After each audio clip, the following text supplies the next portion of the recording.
Welcome into the Chemistry Podcast, episode number 320, baby. Yoink. I don't have anything to open up. I'm in the... Hold on. There it is. Yoink. There you go, right there. But Cam, I'm in my fasting window right now. What time is it? So I can't be drinking that yet. Maybe I will later on in the show you'll know when the fasting window ends. It's a little bit after noon. Did you get a new scarf? Yeah, no. Nope. Had this one, Andy. I've had this one. And I'm running out of clothes. I'll tell you that right now. My suitcase looks like shit. Unorganized, sloppy, shit everywhere. I don't know. If some of these players, man, I'm watching them like, their travel stuff. Mm-hmm. It's nothing. Like Butch Davidge has like a tiny little bag. I mean, we're on the road for fucking 11 days. Dude, they bring one. It's jacket, unbelievable. One sport coat, and on the to the winter cities, you just bring an overcoat, like a winter coat, right? So you're going to the rink in that anyway. How many pairs of pants do you need? I need a lot, man. I sweat my ass off, dude. No wonder you sweat like crazy. Look at you. You got a winter hat on, a long sleeve shirt, a scarf. You're inside. No wonder you're sweating. No, I'm fine now. But like I go through all these shirts get ruined if I'm calling the game and I'm literally crushing coffee, the 5 or 6 cups of coffee while I'm doing it. I'm soaked by the end of the night. So the next day it's swampy. So I got that's why I brought so much clothes, man. Like I go through clothes like no other. I'm disgusting. I had some people who were a little concerned about you from your sweating. The last home game, there was some concern about your sweating, how much you were sweating. Oh God, I know. On the Jumbotron? Yeah. It was embarrassing. Sweating profusely. Well, fuck, man, that place is hot in there, dude. There's cameras everywhere. There's 50 fucking people in there. I just got done doing radio. I run down there to do the Jumbotron with Anita, and I'm just soaked. I mean, literally, it's coming off my forehead, dripping on my face. You always got to keep the brand in mind, Cam, if you don't mind, for everything you're doing right now. Everything you're doing. Dude, this is the first day on this trip. We go to Vancouver today. The plane's delayed. Like, there's always something. Oh, you're right? still in Edmonton. I forget. We're still in Edmonton, dude. So I'm glad we're get this done now. But like, up until this point, I was fine, hanging out every night. This morning when I got up, I'm like, okay, now it's taking the toll on you, man. My fucking nose is fucked up. My lips are cut open because they're so chapped. My eyes look baggy. My sleeping arrangements, like my timetable is so fucked up. I'm used to going to bed at 8 o'clock. Now I'm going to bed at 3 o'clock, because you get in late, you do this, you do that. So today when I woke up, I'm like, yep, I'm fucking tired. Well, I don't want to, get involved in your personal business, but Kate ain't happy. I'm just going to tell you right now. She's not happy right now with you. No, she's fine. I didn't put her on the spot, man. There's a couple nights where I could have stayed out later and I didn't. Oh, really? Didn't. Yeah, Andy. Yep. I can't do that to her, man. It's not fair to her if I'm guys, you have an opportunity to go out every night. I'm not playing. No one gives a fuck if I'm out till 5 o'clock in the morning, curves or whatever. Like, no one cares as long as the players aren't. So like you can, like there's no restrictions to that. But I can't do that to Kate. Can't do that to Kate. I don't want her mad at me, dude. I don't want her. Well, she's putting up Instagram stories. She's lonely.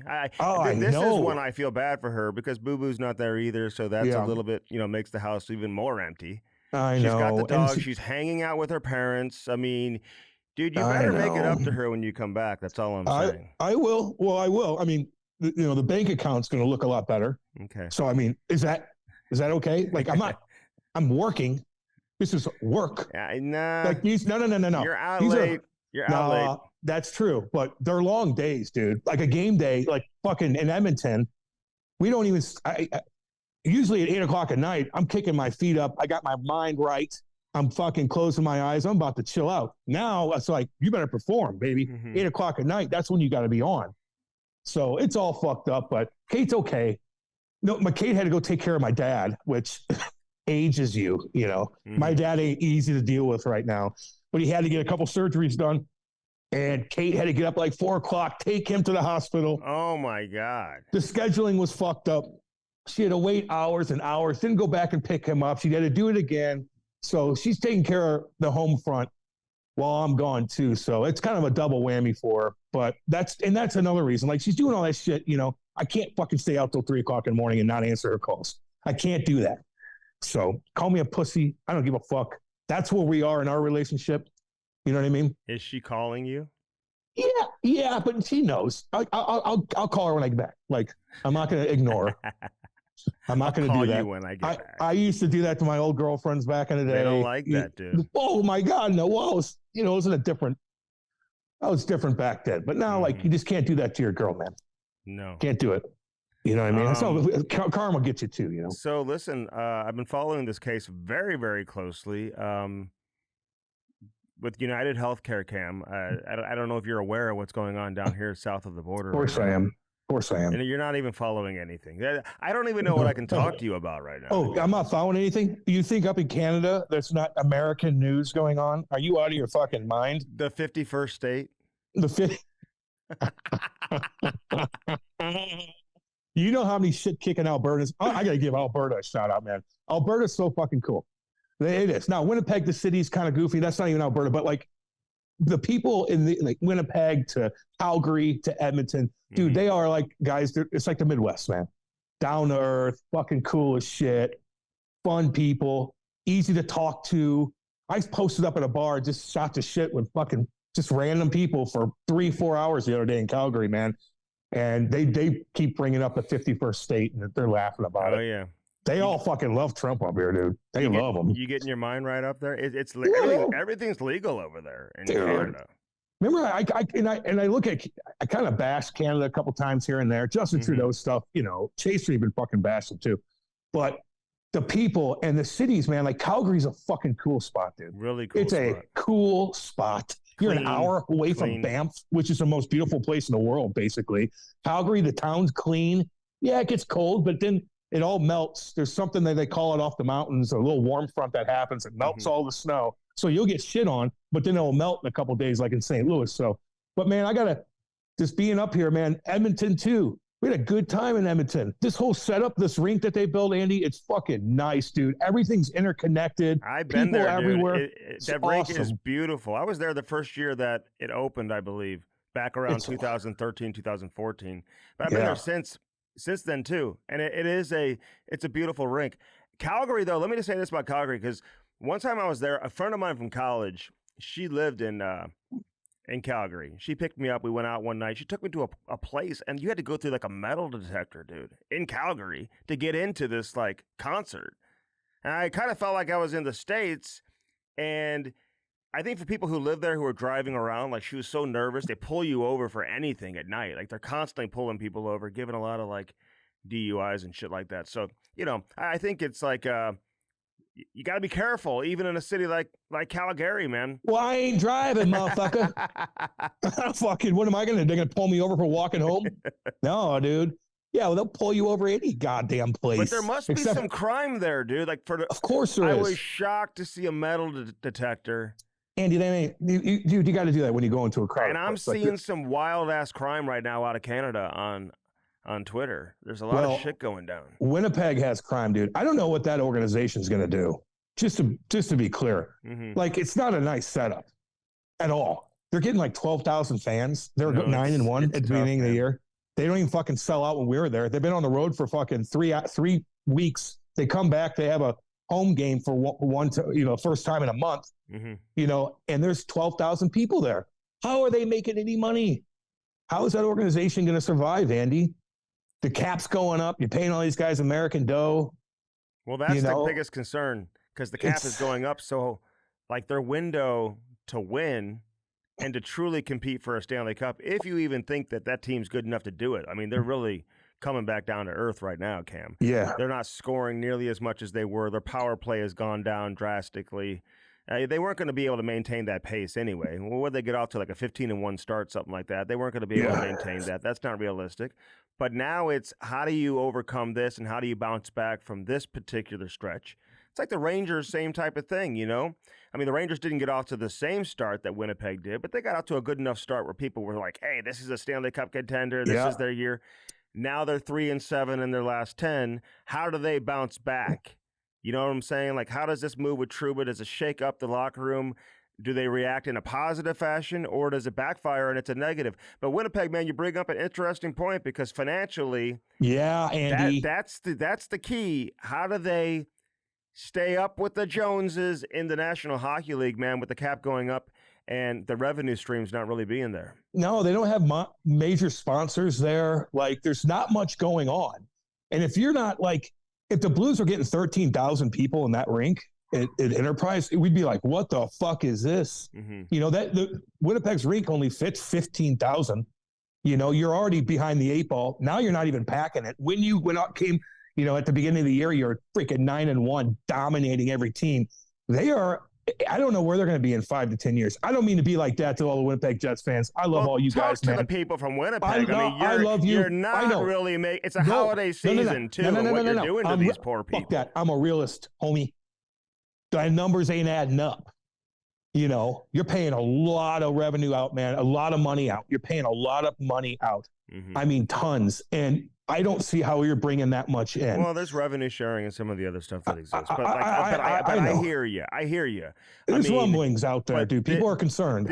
I know. Hey, listen, people have been saying this now. Even going back to last season, their attendance was down drastically. Yep. They've got star power on the roster. It's Canada. I mean, I would think if they put in, I mean, they're selling out the Ottawa Charge, I think, is selling out right now, Cam. What's that? I think they're a WPHL team. You think? I'm just saying. I think they had some. Shouldn't you know? No, I don't know. But they had good attendance for like the first game.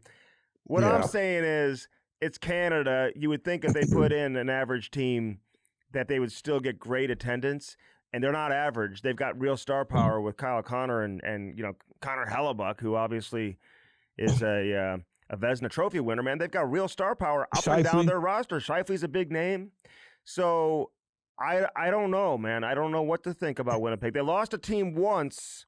Yeah. If they lose this team again, and you know the NHL, man, if they went the distance to keep Arizona, although Arizona's a much bigger market, a much more lucrative market for the National Hockey League versus Winnipeg. I don't know how patient the league will be with Winnipeg. This will be interesting to pay attention to. I just don't understand how a team in Canada doesn't sell out, because they're so crazy about hockey in general. Why do you think? Well, it must be the cost of living, and people can't afford to go. It's expensive. That's the only reason, right? No, it is. It can't be traffic and all that, Cam, right? Well, no one lives in Winnipeg. They all live in the outskirts, you know, so they have to commute. The parking's not an easy situation. That's already expensive. Fuck, you want to have a couple beers. That rink ain't nice. It's dumpy. Mm-hmm. Like, it just is. I feel bad. I feel bad for the hardcore Winnipeg Jets fans. And I also got chirping Buffalo. Remember we were talking about Buffalo? I had a couple fans message me, Andy, and said, hey, you know, you have listeners up here. Don't shit on our city too much. I'm like, God damn it. I just said it's a hard living. They're passionate. I know. I didn't say anything about and listen, you're talking about my town. All y'all from Buffalo, I'm with you. I love all y'all. Love you. I'm just saying. Blue collar, Cam, blue collar. That's why I like them. But it's hard. It's fucking hardcore in the wintertime. It gets hardcore. Like, it is what it is. The organization's fucked up. Did I send you that video of like somebody like did a whole video of like what it's like living in Buffalo? No. I thought I sent it to you. I probably did. I mean, Cam's. Oh, let my me just God. say, I'm waiting, and I'm very impatient when I text Cam and I have to wait an hour for him to respond. I'm not having it. Oh man, it's like dealing with one of like our producers or something who's like sleeping in. No, like Cam's sleeping in, and yet I gotta wait till 10 o'clock to talk to Cam today. Yeah, well, maybe I did. Well, it's 8 o'clock here, so is that sleeping in? You know, I'm all fucked up. Buffalo, dude, great pizza. I don't know if you knew that. I mean, great chicken wings. Great chicken wings. Very passionate football fans. They love hockey, man. A lot of Canadian transplants. But you know what, man? Living there gives you a certain type of toughness and appreciation for where you're from.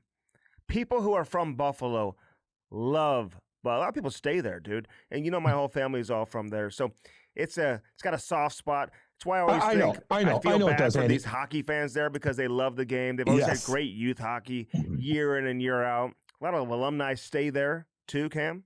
A lot of people from Buffalo.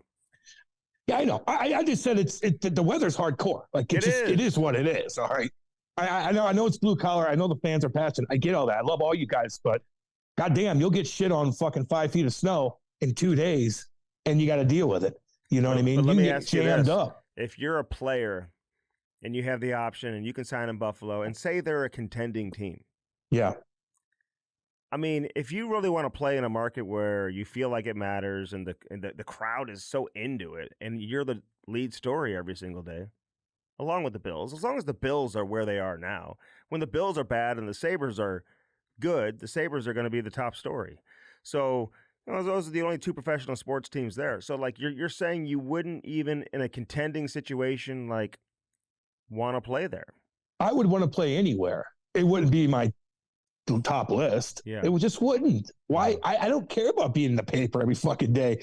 When I was young, I loved it. Like I loved the attention. Then you're like, I don't give a fuck. Not to mention, you don't need other people to give you attention every day. You got social media. Right. You could post a picture of you and your cat and have way more attention than that guy recording you after a game. You know what I mean? Like you don't need that in your life. Let me tell you this, Cam. If Tage Thompson played in Toronto, or he played with the Rangers, he played with Boston, he was in a more high-profile market, do you think he makes Team USA?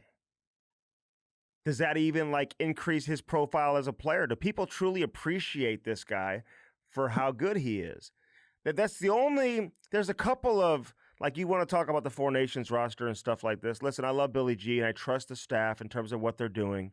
So do I. There's only a couple of – because this is where we're at with USA Hockey, by the way. I wore it today. Pick this up at Bench Clears. Get it today. Get it in time for Christmas. Bench Clears, baby. My only thing is, Cam, I'll say about Team USA, they keep saying that it's the most skilled roster they've ever had, and it probably is. I don't want to be too disrespectful to the 1996 team because they made you uncomfortable, as you know, Cam. Oh my God, I watch highlights of that whole fucking. So I mean, they better go out and win before you can start like saying they're the best this or best that. But now, because you're saying that, the expectation is to win. They've won World Junior Championships. Now you have to win. So, 23-man roster versus 25-man roster. Some people want that 25-man roster, and I get it. So you can add a couple more players. The Caulfield move doesn't really kill me. I mean, I love Clayton Keller, but I can understand maybe why he doesn't make this roster based on the type of player that he is, although I'd love to see Clayton represent Team USA, and I'd have no problem if he made it. And I have no problem if Caulfield made it. John Carlson, that's a tough player to leave off, man. They're the best team in the league right now. He's been a warrior in the past for Team USA. He scored the game-winning goal in the World Juniors, back in 2010. Yep. He's a veteran guy. That one didn't make a ton of sense to me. I can understand why Billy Guerin would want his guy, Brock Faber, on the roster. And so, you just hope with some of these moves, again, this is an evaluation for the Olympic team. And you hope, these guys, give back to Billy G what he's giving to them, which is trusting that they can get the job done. But, so there's way more pressure. Tage Thompson, though, Cam, man, he's such a dynamic player, and he's so big, and you watch him play. Like, when he's on his game, dude, he's incredible. You know what I mean? And he's big. So it's not like Clayton Keller. Like, Tage's a big guy, really big guy. Or Caulfield, right? Caulfield, too. He just Tage is a monster. Maybe they left him off not because of what market he's in, but maybe because he loses all the time. Mm-hmm. He doesn't have that winning mentality yet because he hasn't won yet. Mm-hmm. Even consistently win. So maybe that has something to do with it. You know what I mean? No, I'm not saying Billy Guerin knows who he is. I'm not saying they left him off because he plays in Buffalo. I'm saying, though, his star power is reduced by playing in Buffalo. And he's not as high profile as other players around the league that he's probably better than, to be honest with you, because he plays in a smaller market. And so maybe there's not as much hype and there's not as much outcry about him not being or being left off. And listen, Cam, I had Doug Armstrong on last week, and he was talking about, obviously being heavily involved in Canada. He goes, you look at the 4 rosters right now that were named between the 4 nations, those will not be the players going to compete in this tournament. Somebody's getting hurt, right? Of course, there's a lot of time. No matter, you know, if it's Finland or Team USA or Canada or Sweden, somebody is going to be unable to play because of injury. So, you know, that's why these guys have to be ready. You know, it's interesting how they break it down, because Army talked about how they, you know, going back to last summer, everybody on the management team would submit their 6-line list, a list of 6 lines. And, you know, you can interchange this guy for that guy. And, you know, once you get to the last couple of spots, especially with a market like, or a federation like Canada, you know, it probably isn't going to make that big a difference. They're so damn deep and so good. You take this guy out and insert this guy, probably doesn't make a huge difference. I just hope it doesn't make a difference for Team USA. John Carlson, man, I almost feel bad. Like, that was a little bit of a shock. I think the hockey people around the league, they are a little bit shocked with that one. But I don't have a problem with anybody who made the team, to be honest with you. Yeah, who you take nobody out? I would say, hey, this guy shouldn't be there. So Can I give a shout out? Give one. Who do you think it is? Ooh, I've been pretty good at this the last couple. Who do you think it is? Well, give me a minute here, because I've been tough. Our boy Olivier. Nope. Because he scored again the other day. I love him, but no. Warrior, Andy. Well, you need to start talking about Olivier too, because he's scoring Warrior. Goals too. All right, Andy. hang on. Shit kicking. He's not on the Blues though. No, handsome. Oh, Tommy Wilson. Come on. With that big ass golf ball in his face, coming back to the game after getting hit in the face with the puck. Is he not on? God. If Cam and Strick had to put our first team All-Stars out there, or top 5 favorite players, man. God, man. He is on my top 5 favorite. This guy doesn't give a shit. Whoa. Dude, you can't breathe. Like he's trying to breathe through you can tell his nose is all fucked up too. I mean, he took a bomb right to the face. Jesus. I've never seen anything like that. I've never seen a face bulge out so fucking much. And you can see him on the bench like trying to breathe, goes out there and fucking snipes 2 goals. One just like a dirty little tip in front. The other one goes down, bar down, I think. And literally, like every time somebody bumps up against your jaw, like, ay, man, he is such a fucking warrior, dude. God, is he fun to watch, you hear what he said after the game, Cam? What do you say? He said, my dad always told me, if I'm okay to play, then I'm going to play. There it is, Andy. Watch him. If my son was young, I'm like, watch him. Watch Brady. Watch those guys. They are tough, man. I love it. He didn't put a freaking cage on. He wouldn't even be able to fit that jaw in a cage. That's how much it stuck out. I've never seen anything like that. I wonder if it's broke, dude. Like, that's going to be a long process. Well, he went and got it checked out. They let him play. I've never seen a face swell up like that. I thought when I first saw it, because I didn't see it live, that he got punched. I just assumed he got punched because you know, he's a tough guy, so maybe he got in a fight. And then they said right away in the interview that he got hit in the face by a puck. And I'm like, holy crap, man. Hey, listen, I know hockey players are tough and they've got that reputation, Cam, but you know as well as I do, not everybody's going back in the game with their face looking like that, man. Very few people probably are. There's some guys, man. There's some guys that aren't even like on the radar as far as being, you look at them like, he's tough. But they just sacrifice pain. No, like, they're crazy. They're crazy, right? Like, I'll give you a Konechny would go back out and play. You know, like a guy like that where he's not going to beat you up or anything. Brendan Gallagher. There it is. You know, there's some warriors out there, man, that they might not beat you up, but they suck up the pain tolerance so much. Yeah. Because they don't want to miss a shift. They don't want to let their team down. You know, Jesus Christ, though. Tom Wilson, what's up, dude? Lord. Everyone's going crazy up there about Chris Tanev not making the Four Nations roster. I don't see that. I saw who was talking. Who said that the other day? I've heard some media when they're breaking down the roster. There's been a few people, at least 2, and I talked to Army about this as well. I mean, he's well aware of it, you know. But like the decision to take Parayko over Tanev has gotten a lot of attention. And again, Cam, it kind of gets back to what I'm talking about. When you play in a specific market, that it leads to this type of discussion. If Tage Thompson played in Toronto, this wouldn't be a headline. It'd be a headline story, dude. Everyone would be talking about it. Just like they are with Tanev for the most part. A lot of people talking about Tanev. And listen, you couldn't go wrong if you picked Tanev, man. Tanev's a warrior too. He's a good player, man. But he's a damn good player. He's a damn good player. And he kind of always has that look on his face like he's disheveled and he's just running around like a crazy man, So, I know he blocks a lot of shots, but people don't know a whole lot about Colton Parayko either, because I've always said this, Cam. A lot of people pretend like they cover or watch the entire league. It's just not realistic. They don't.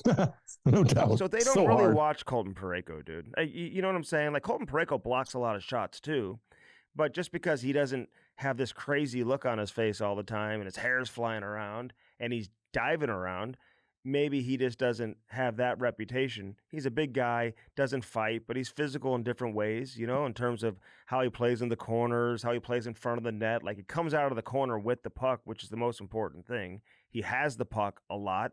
His skating is probably an upgrade over Tanev, just with his ability to be a one-man breakout and lead the rush. And I feel like he's really improved, Cam. In the past, I've always said this about Colton Parayko, that when he crossed the blue line, the play would just die. And I feel like he's doing a better job now of continuing to carry the puck deep in the offensive zone and creating something. You know what I mean? Yeah, no, he'll spin off of guys. He's so big. Protects he has it such really a well long down reach. There, yeah. He is a one-man breakout. He did that in overtime the other day, too, where I thought he was just going to take it end to end. The D kind of gave him a little bit too much, and Colton Parayko stopped, spun back around, left it for Robert Thomas. Robert Thomas goes down, dipsy doodle. Parayko just comes in and bangs it home. Thought that they were going to actually – the game against Calgary where Parayko won in overtime, he did jam Ladar's pad with his stick, and I'm thinking maybe they're gonna fucking toss this. Is that what you said? What'd you say? Well, me and Curbs are looking at it. Or did you just say what the rule is? Here's the rule, and not give your opinion, because I hear that a lot. I said there's no way they're gonna allow. I've seen way less go down with the goalie situation. They call that fucking goal off. And not to mention, they took forever. So I'm thinking, they're gonna half the guys are eating pizza in the locker room. Monty's eating pizza in the locker room. Jim Montgomery. There's two guys on the bench. Calgary's standing on the bench skating around because they think they're gonna still have 2 minutes left in overtime. And they called it a goal. And we looked at each other like, oh, okay. Well, I thought for sure they're going to call that off. That's anybody's guess. I mean, trying to predict the outcome of some of these reviews is nearly impossible to do. But, if the shoe was on the other foot, and that happened against St. Louis, people would be losing their mind. But he did make contact with the puck first. I don't know if the push with the stick into the goaltender's pad, if that's what led to the puck crossing the line. You know what I mean? Yeah, I don't think so. It wasn't like the puck was stuck underneath his pad. The puck was loose. He made contact with the puck first. So I was just assuming they were going to call it off just because. That's what they do. But at the same time, I feel like it's probably the right call because I don't think it was goalie interference. Well, that makes sense. I look at it like you want those goals to count, right? Like if that's a jam up play so quick, like that puck's going in, whether you kind of spear the goalie's pad or not, that puck's going in. Yeah. And so I'm glad that the NHL, like you want those to be goals, in my opinion. I just thought the way they call it, they weren't going to they were going to disallow it. So hey. Not to keep talking about Army, but we had an interesting conversation, Cam, and he talked about the story of how he almost traded Parayko to the Philadelphia Flyers. And I hadn't heard this story. And he went and watched him play at Alaska. And the Philadelphia management team was there too. And he saw him carry the puck up the ice, come back, kill 2 plays, all in one shift. And he said he literally walked down to the Philadelphia staff and said, "You guys can leave. I'm not trading him." And that's a good decision. And those type of stories happen all the time. I'm happy for Colton Parayko. All the Canadians up there. Listen, he's a defender who can skate. I said this several weeks ago, Cam, about how you got to have a variety of different players. You're trying to build a team. So, I'm happy for him, but nobody would have a problem if a guy like Tanev made it either, man. That's why it's just so difficult to make Canada's international team, dude. And all you Canadians out there, you got a good one in Colton Parayko. You'll see when he starts playing in this tournament, you're gonna be like, okay, now I get it. Well, he's had a couple of good games since then too, and you see him playing around 30 minutes and getting overtime game winners and some of the stuff that he's doing. He plays over a one-trick pony. he, like the Blues record, when he plays over 26 minutes a night is like, you know, they're hitting like a 700 hit there, meaning like they win 70% of the games he plays over 26 minutes. Like he's a workhorse. He really is. Enough with your stats. I know. My bad. Sorry. Hey, did you? Sorry. Did you? Okay, I texted you last night. You didn't respond again, Cam. I'm finding you. Did you not get my text last night with that song that guy made us? Oh yeah, I did. I was so tired. Yeah, the rap song Cam and Strick.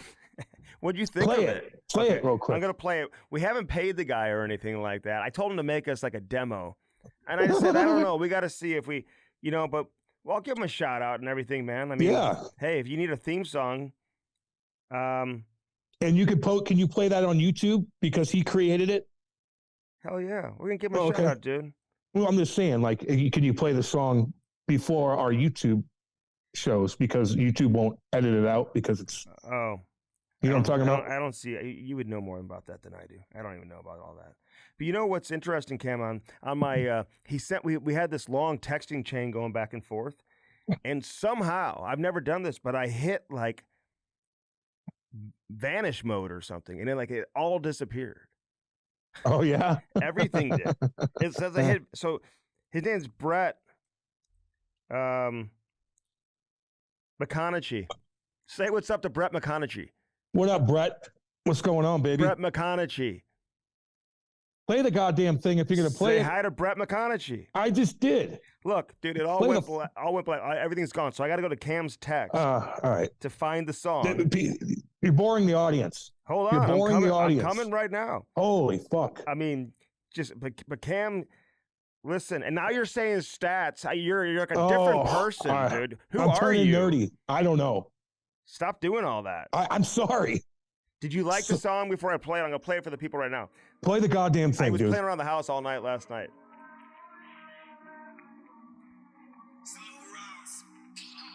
Yeah. Cam and Strick, what's up? 2024. Turn on the cam, I hit the fizz. Turn on the switch, listen to Strick. No, if we swinging, there's never a miss. Don't follow a script, topics change quick.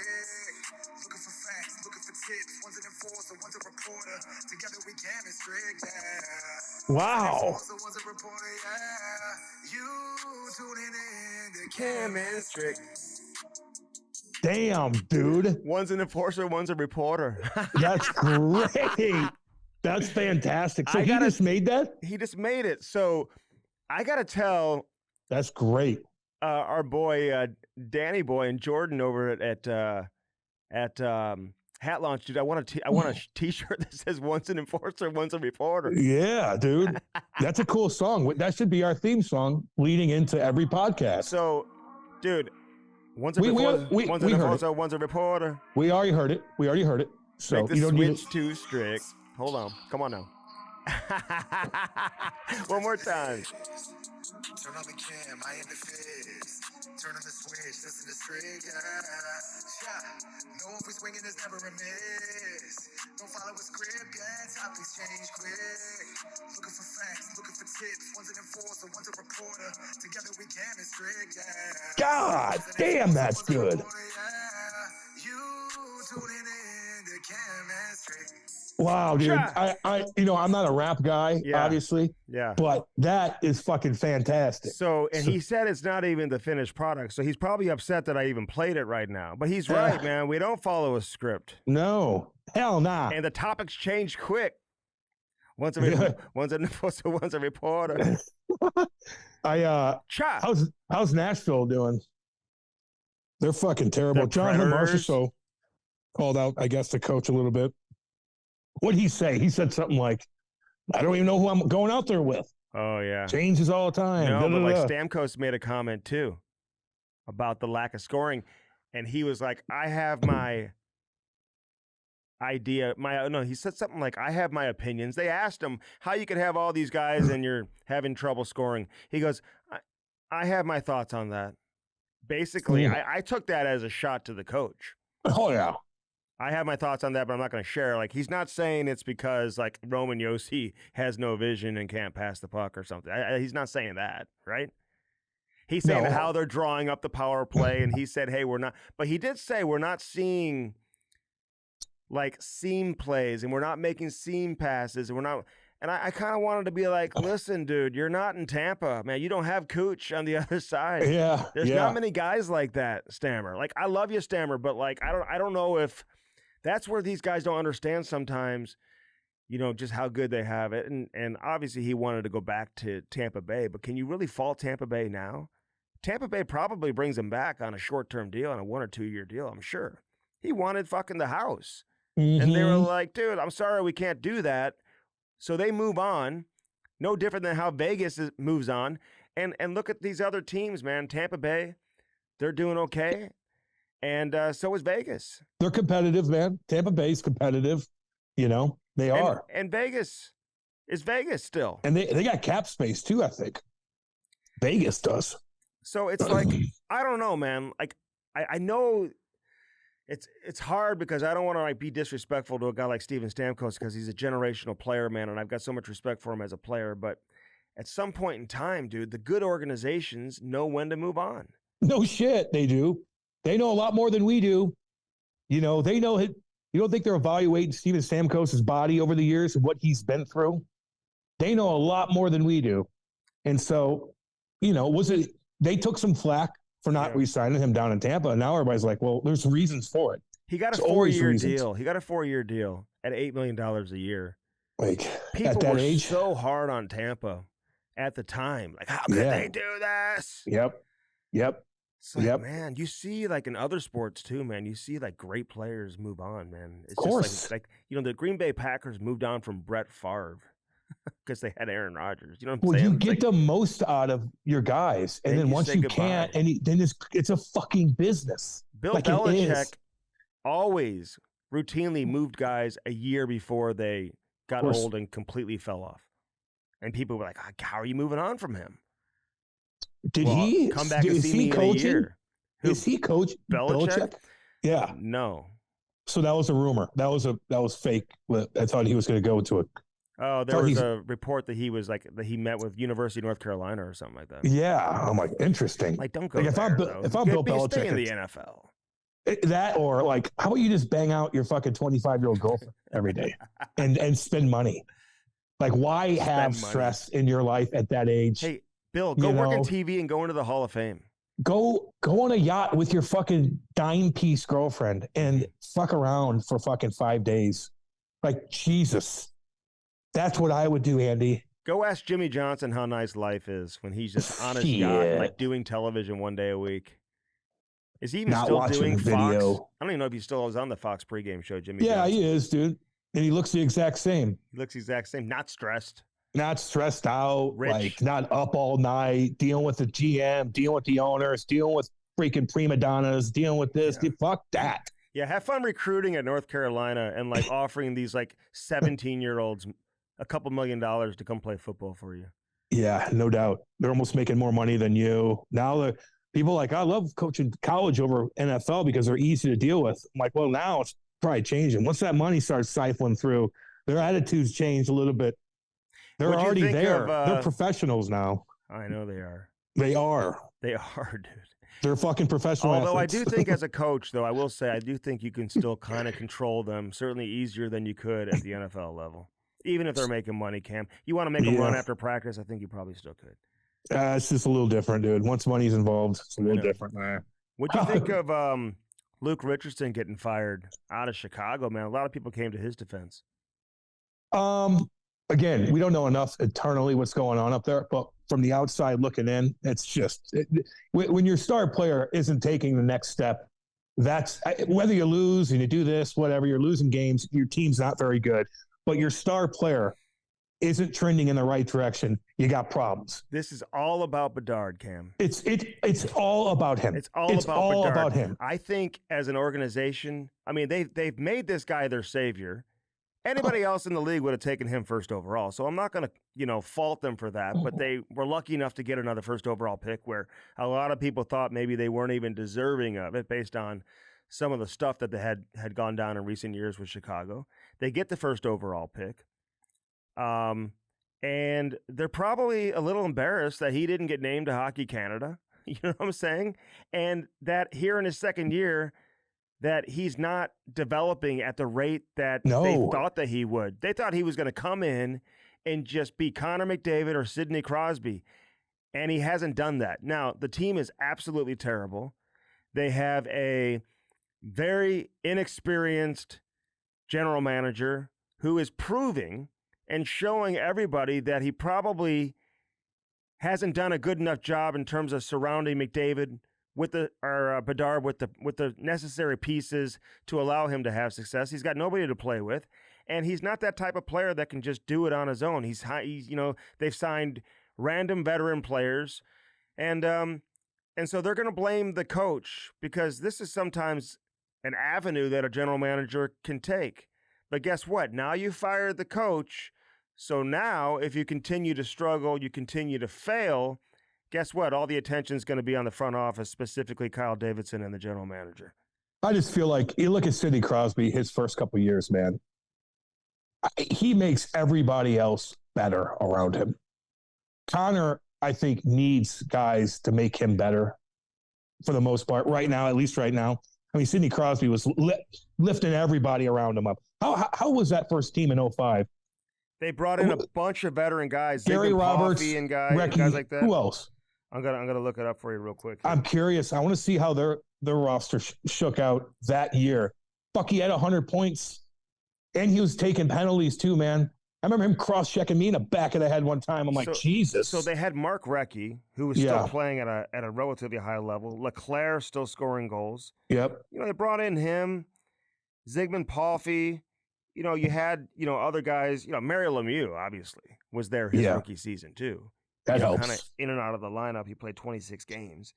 But, Ryan Malone, they had those type of guys who were still younger. Ryan Whitney, high draft pick. They had, Gonchar was still a hell of a player. He put up almost 60 points and 100 penalty minutes as a defenseman.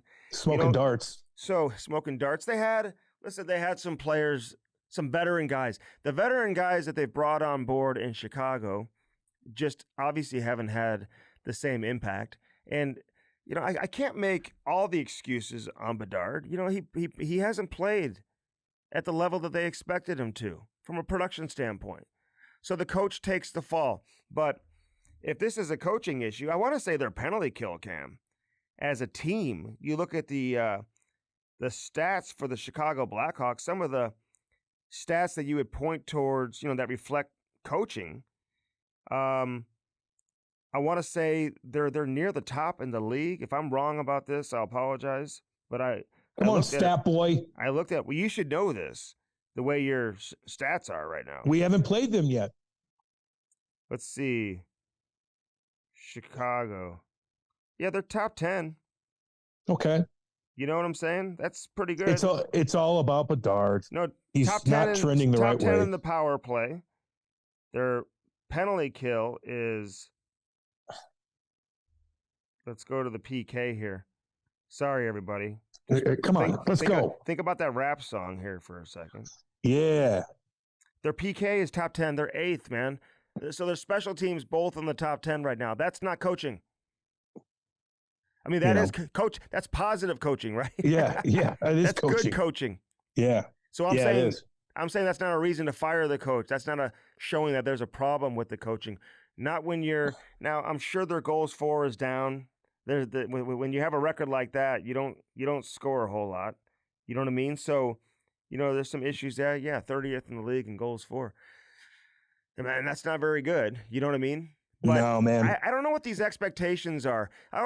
It's always interesting, Cam, when you're a general manager, you're like, okay, and they tell the fan, we're rebuilding.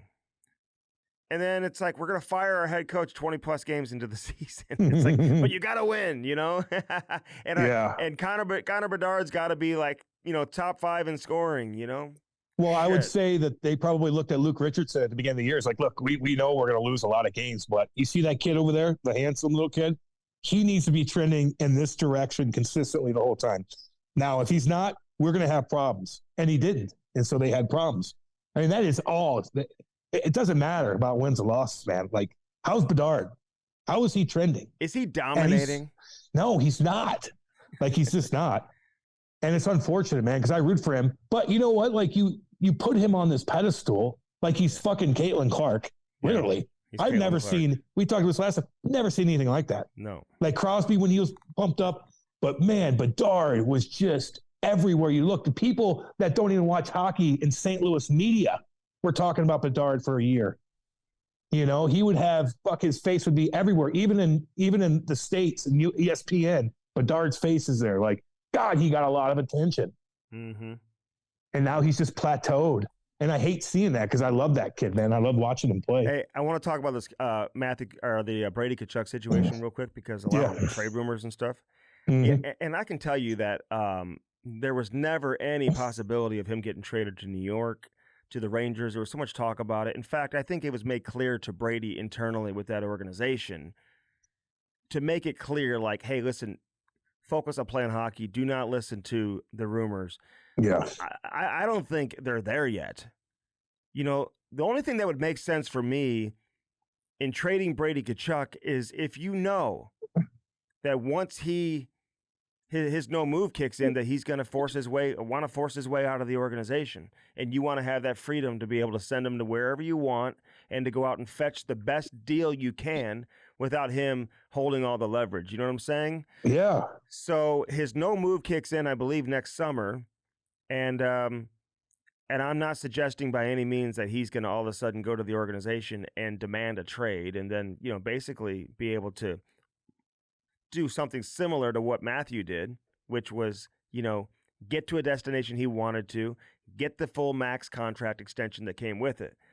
And that's what it's going to take probably to trade Brady. I would think if he were to ask for a trade, it would probably come sooner to when he could negotiate an extension. Now, I could be wrong. He could do it next year, the year after. He could do it tomorrow. I don't know. But all I'm saying, as it sits right now, he certainly hasn't asked for one. And the rumors about him being traded to the New York Rangers were completely shot down internally and made it very clear to their captain that they're not trying to trade him. So, yeah, I'm curious to see what that trade would consist of.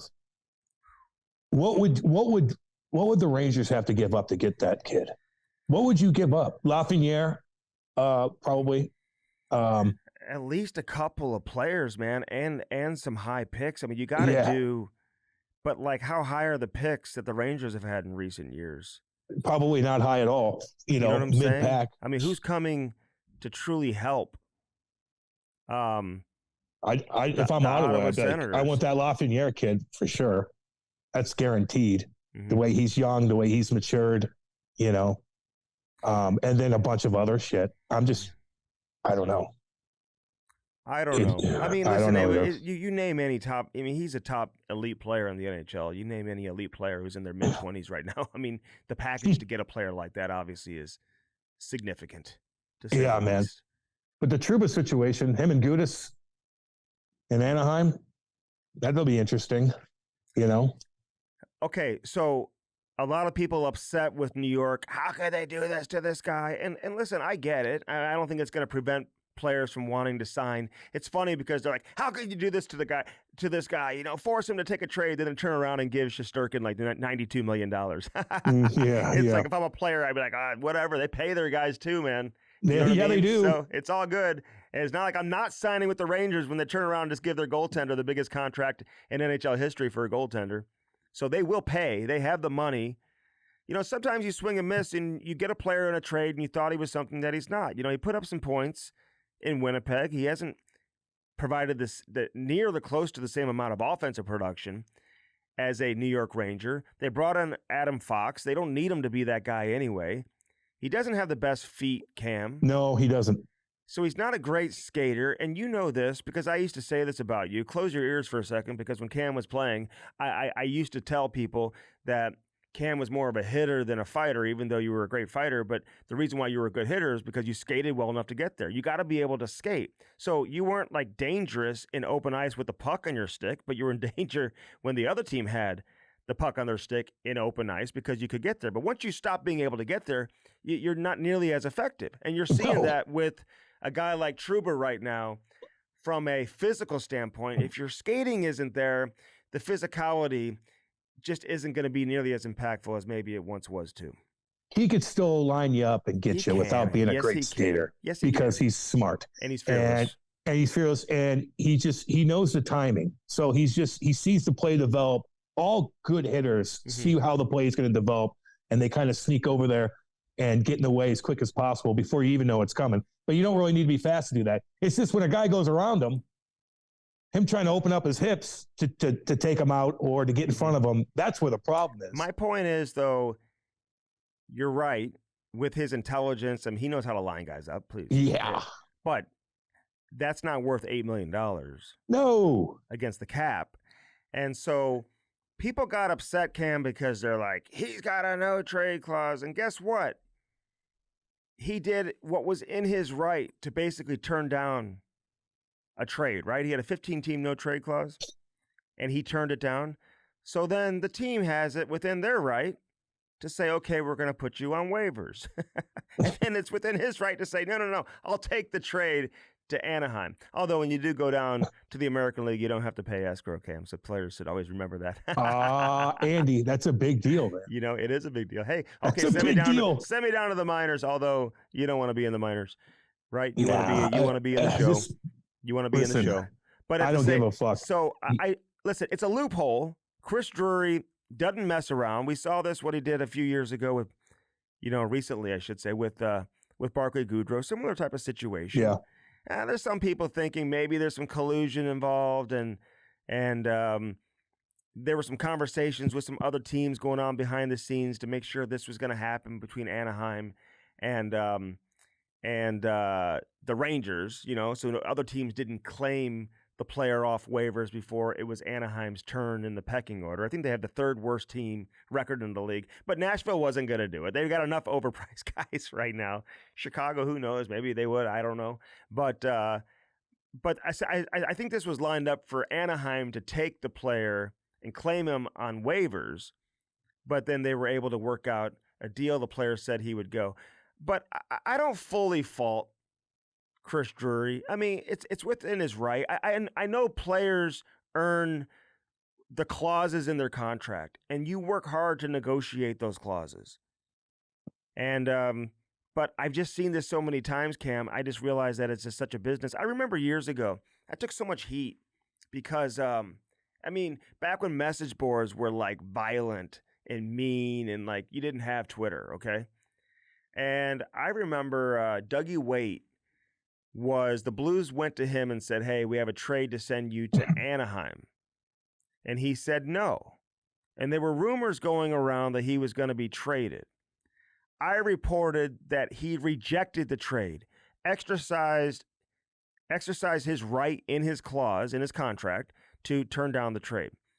Well, Larry Plow and John Davidson then brought him back up to their office the next day or two, shortly after he turned it down, because I talked to Dougie Waite and he said, no, I'm not going. Yeah, they asked me to go to Anaheim. I said no. So I reported that he said no. So then they call him back up a couple days later, Cam, and they say, if you don't accept the trade, then you're not going to play and you're going to be in the press box. And we're going to be sitting you out. We're moving in a different direction. You're not going to play. And his foot speed as a player was starting to decline a little bit, although he played several more years after that between Anaheim and the New York Islanders. And I love Dougie Waite, man, one of my favorite players ever. So then I call him. It's actually a great story because I call him and I said, so what's the deal now? He said, I'm going to Anaheim. So they basically convinced him to waive it. He was, you get to a point where as a player, Cam, you can probably speak to this, where you're probably like, well, fuck these guys, man. They don't want me here. I'm not going to stay here and sit in the freaking press box, Then trade my ass.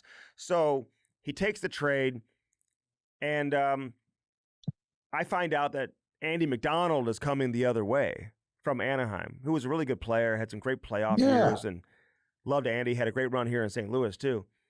I call Chris Pronger. I may have told this story when we had Pronger on the first time, but I called Pronger and I'm like, Prongs, the Blues are trading Andy McDonald to St. Louis for Dougie Waite. And he said, good one, 0 chance. Next, meaning what else do I have to say? You know what I'm saying? He was like, there's no chance that Anaheim would make that deal. But they had some, financial situations, I would imagine. They had to, I think Andy Mack's contract was about to expire and he would need a raise. And for whatever reason, they had to make the deal. So Dougie ends up taking the trade. I report that he was going to get traded. People are all over me, Cam, even to this day. You were wrong about Dougie Wade. Like, no, I wasn't. He said no, and then they came back to him. My point is, teams have been doing this for years, Cam. Just because you have a no trade in your contract, you know, if a team wants to get out of the deal, they can probably force their way out of it. You know what I mean? Yeah, they can. And it's just such a horrible feeling when you're on a team that doesn't want you. You know what I mean? I don't care how much money you have. I don't care what your accolades are throughout, you know, your career. If you're on a team and you're traveling and you're around the same people and an organization that you're seeing the GM on the plane, on the bus, everywhere you look, he's right there, and they don't want you, it's a fucking terrible, terrible feeling. So you're just like, fuck it, get me out of here then. I can't handle this anymore. Right. So, and Dougie Wade did win a cup, though, didn't he, in 05 with Carolina? Yeah, When he with Carolina? He was here, went to Carolina at the trade deadline, then came back. Yeah, okay. That was a nice move for him. Get on that Carolina team in 05. That was JD's first day on the job. Oh, fuck. And I remember I was like, hey, are you guys bringing back Doug Wade? He was like, 2 years, $4 million a year. I was like, damn, okay. That was a few years later, JD was like, oh, we don't talk about that. You know, so it changed pretty quickly. First day, he's like, giving me all the scoops, but I love JD, man. But I'm just saying, that was his first day on the job. They brought back Dougie Wade from Carolina. Everyone knew that was going to happen when he got traded. The Blues did that a couple of times. They did it with Keith Tkachuk, too. Yeah. Traded him to Atlanta, the dirty South. Yeah, I can't believe some of those Atlanta teams didn't go farther in the playoffs, man. They were freaking loaded, dude. I know. Covey, Hossa, Walt. Who else did they? I don't know what their goalie situation was. Mellenby, Evander Kane, Garnett Exelby. Remember him? You say Kovalchuk? Covey, Garnett Exelby, who was such a freaking huge hitter, man. He would crush guys. Guys. He had a cool team. That whole setup down in Atlanta was goofy as shit, though. The locker rooms, the way everything was kind of goofy. So I had a buddy of mine who lived there who was like, he's like, dude, you could literally like walk up to the arena like 5 minutes before puck drop and they will give you a free ticket. Yeah, I know. Yeah, the atmosphere there was never good. And we played them a lot. It just wasn't. It was just like, oh, okay. Did you like Atlanta? Atlanta's kind of a cool city, though. Yeah, it's too big for me. That's a big city, man. You ever watch Real Housewives of Atlanta? No, I don't, Andy. No, I don't. Why the fuck would I watch? Why would I watch that? My wife used to watch. This is years ago, 15 years ago, and there'd be one brawl after another, man, on this show. I mean, they're don't just watch fighting. That shit. I don't watch any of it. I'll tell you what, I'm getting homesick. I'll tell you that right now. Who do you miss the most? Well, the puppies. Yeah, just being home. Kate's listening. You know, I'm just telling you because you're already in the doghouse. So I would. It's just today was like this morning. Just was like okay, let's wrap this fucking thing up. We don't get home till goddamn 5 o'clock in the afternoon Wednesday. But it's just and then those guys have to turn around and go to Dallas. Go to Dallas and come back. The game. And, so it's just it's a grind for all these guys, man. You just see it in their eyes, But everybody's dealing with this because of the Four Nations. You're going to have 10, 12-day trips, man. Yeah, I know. So it is what it is. It's but it's like an Olympic year. It's just hitting me today a little bit more. Okay, well, you're going you're okay. I need you to suck it up here for the I'm show. Okay. I'm okay. Right. I'm just telling you. I'm human. I don't listen. Then all y'all out there in Saskatchewan and everybody, you'll understand what I'm dealing with here. Is he doing the necessary work to prepare for the show? That's the question. Because are you following the situation with United Healthcare with the assassination, Cam? A little bit, yeah. It's complex, and it's hard to trust all the rumors that are tied in with insider trading to this, to that, to this, to that, to that. It's hard to put everything together. Let me ask some questions. There's more fishy things that go on, dude. Andy, like this whole thing's fucking fishy. I just don't want it to be one of those things where, the Trump shooter, what's going on with that kid? Nothing else? We're not going to dig at him anymore, check at his family. What about his social media? Was that all wiped out? What do you mean? We never found out anything about the shooter? Well, no one even talks about the shooter. Like, what was his motive? You didn't find anything in his computer in his basement? Is anything? You Nothing? think he was hired by the government? I don't trust anything. All right, so let me ask you this one. Anything anymore, dude. I heard a former investigator. I mean, one of these guys they bring on, these experts, he's head of something or whatever. Yeah.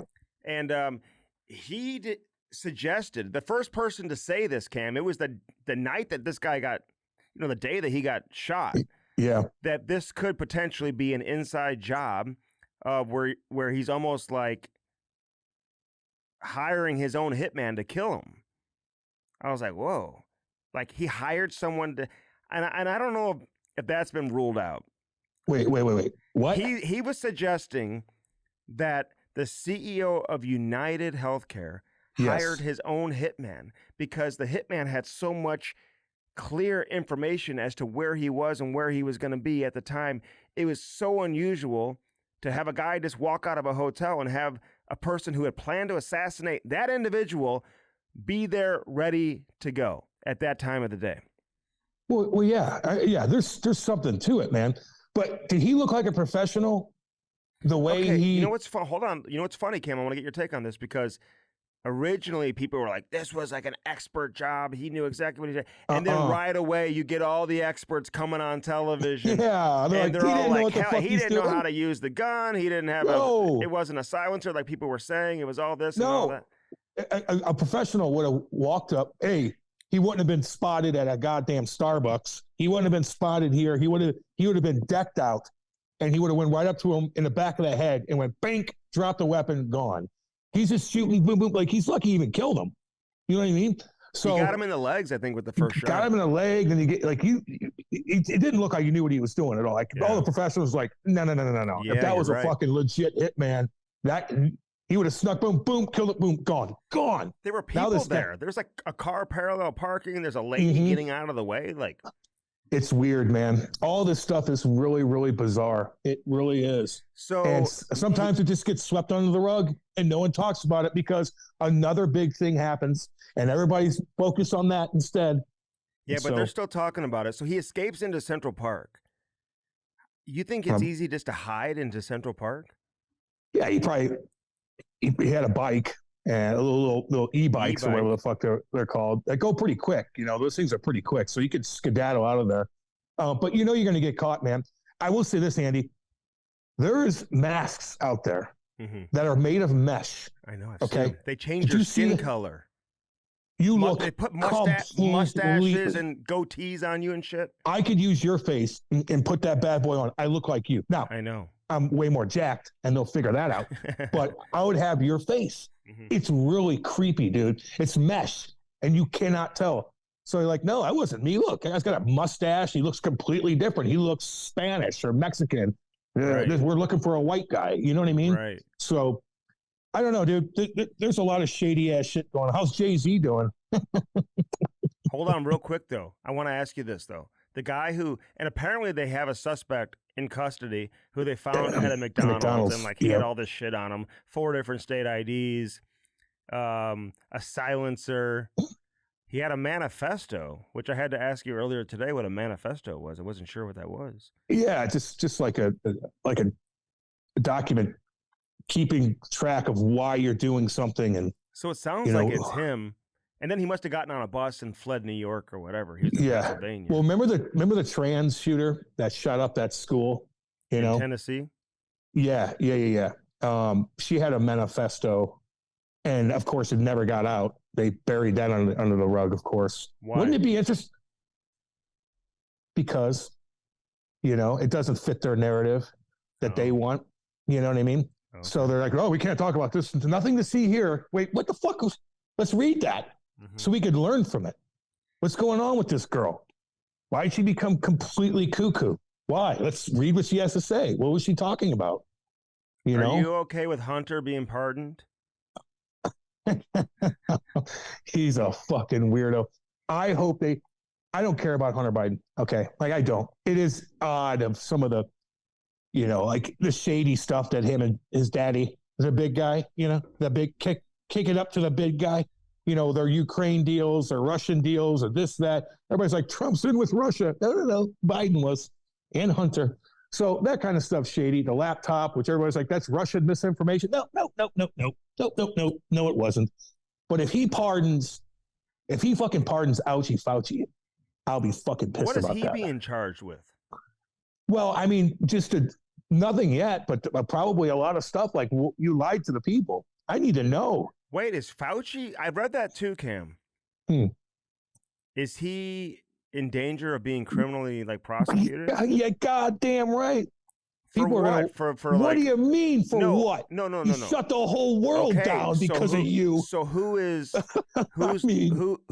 can legally put him in jail and well, Trump's team's gonna dig into him, so shit like this never happens again. So you think the gain of function? You think he knowingly knew everything that was going on, dude? And knew what he was doing and knowingly lied to everyone. What do you think? I'm just asking you. 100,000%. They lied to the American people, dude. It was in Wuhan. Bats bled on each other, and that's where it came. No. He's holding daily press conferences and everything. That's crazy. That's absolutely crazy. I told you he gets to me, man. Hunter Biden, I don't give a fuck. There's a lot that goes down. It's his son, dude. Can you but he's a drug addict, and you knew he was a drug addict, but yet you have him do all this important shit. But you took advantage of him and his drug abuse. You did. But would you if it was your son, would you do the same thing? God, yeah. That's all I'm saying. If it's your son, if it was my son, I wouldn't have him anywhere near me. The problem is he shouldn't have. I don't want to get too political, Cam, but he went after Trump so hard and basically said over and over that nobody's above the law. And he said he wouldn't pardon his son over and over. I know. And then did it. So I think that's where the criticism comes from. But of course, anybody who's got a brain should have known that he was going to pardon his son. Well, listen, when your son's a freaking straight up drug addict like I've never seen before, and that's coming from me. This guy is fucked up.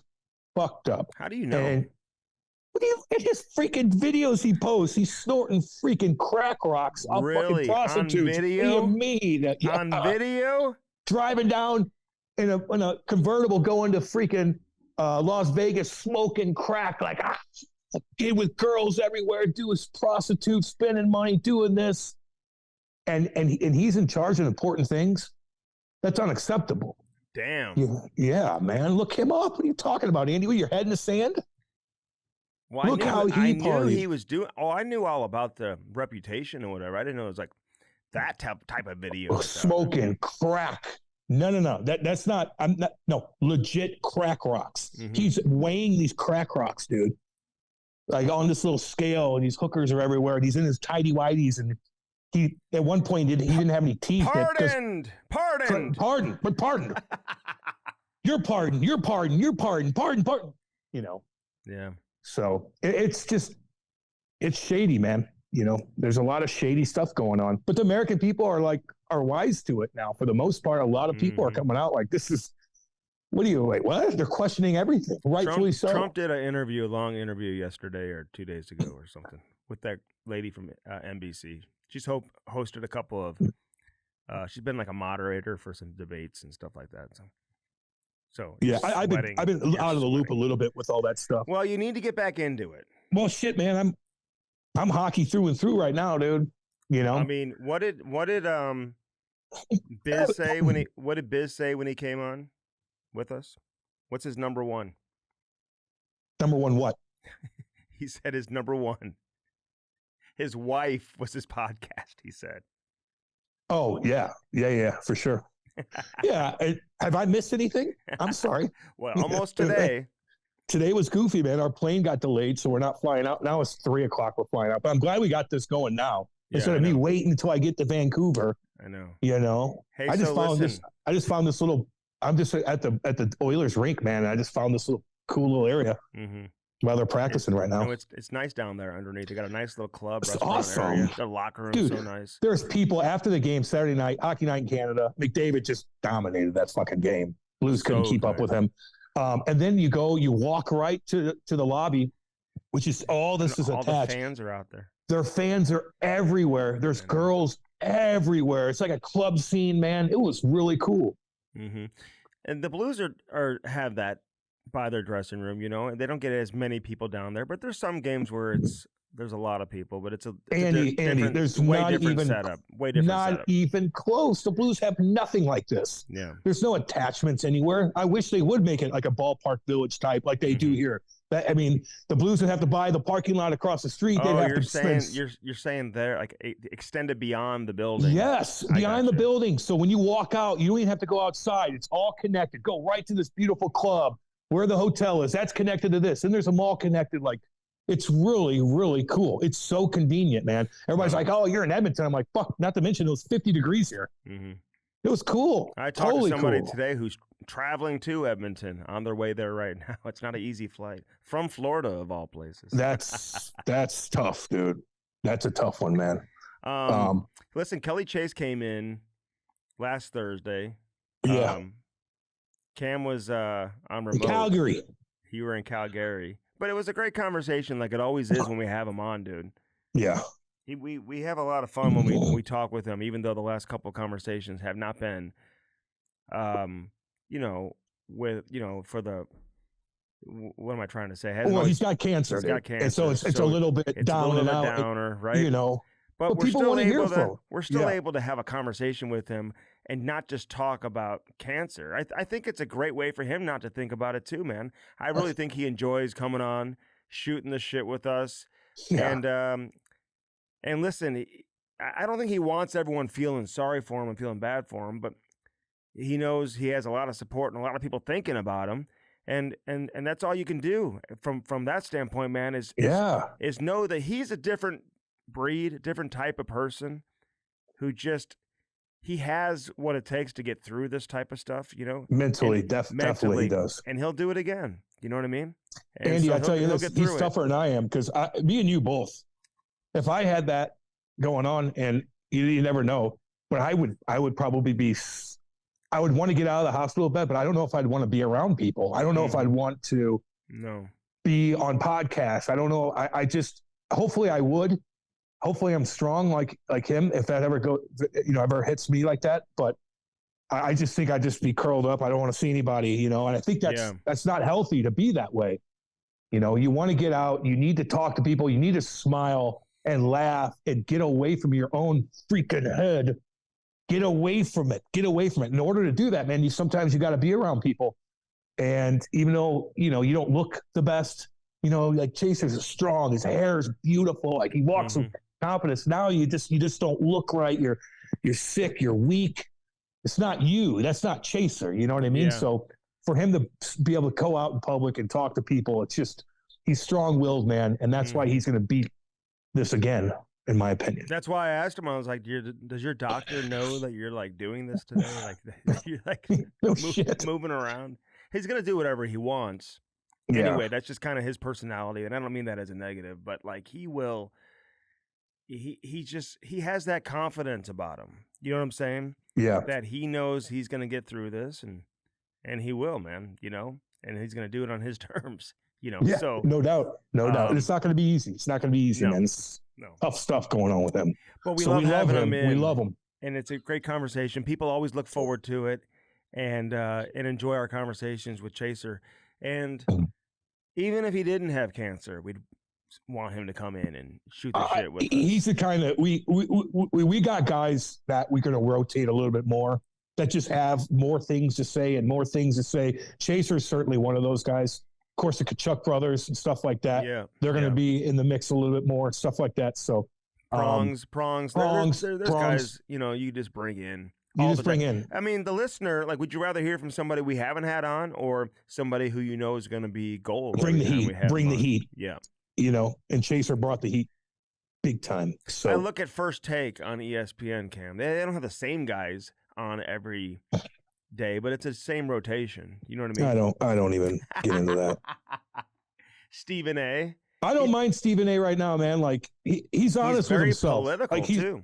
He's not fake though. Like say what you want about Stephen A. Smith. When he walks underneath the underbelly to some of these NBA games, he thinks he's an NBA player. He does. Like that, like people chirp him for that. But like he speaks his mind and he truly believes what he says. He's not fake. He doesn't cater to anybody.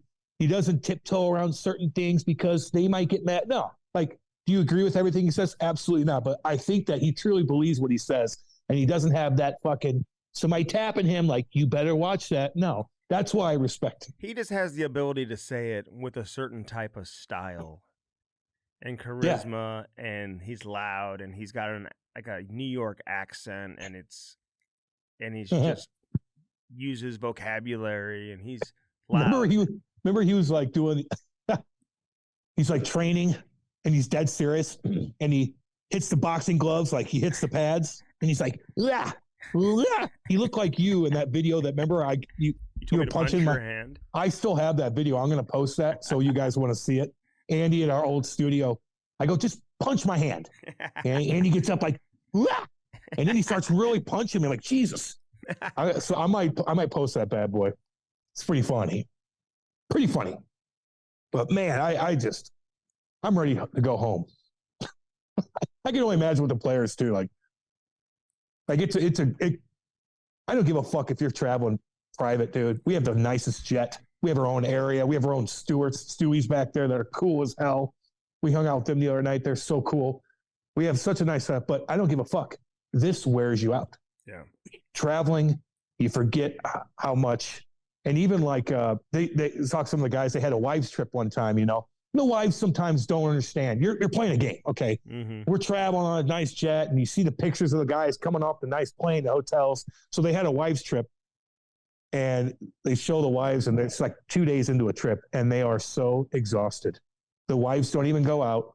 They're asleep all day. Oh, I'm sure. They're like, we can't keep up with this. And now a little bit of a wake-up call, like, You see, it's not all rainbows and fucking gumdrops. No. Like, some of it wears you the fuck out. Yeah, but some people, man, like, love it.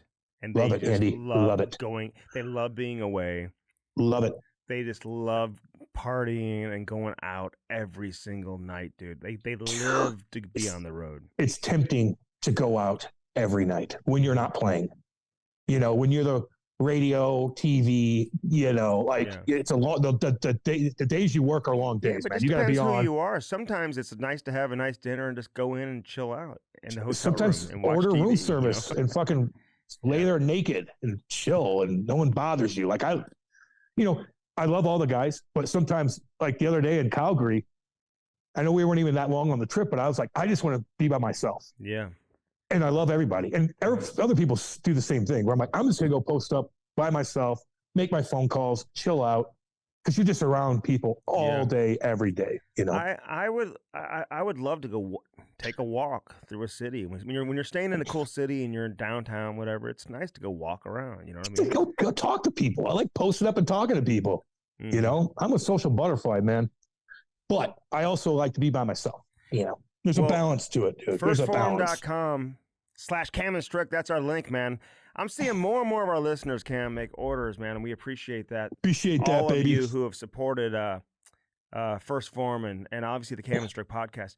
Do it today. And again, they had their Black Friday specials and the Cyber Monday specials and so much going on.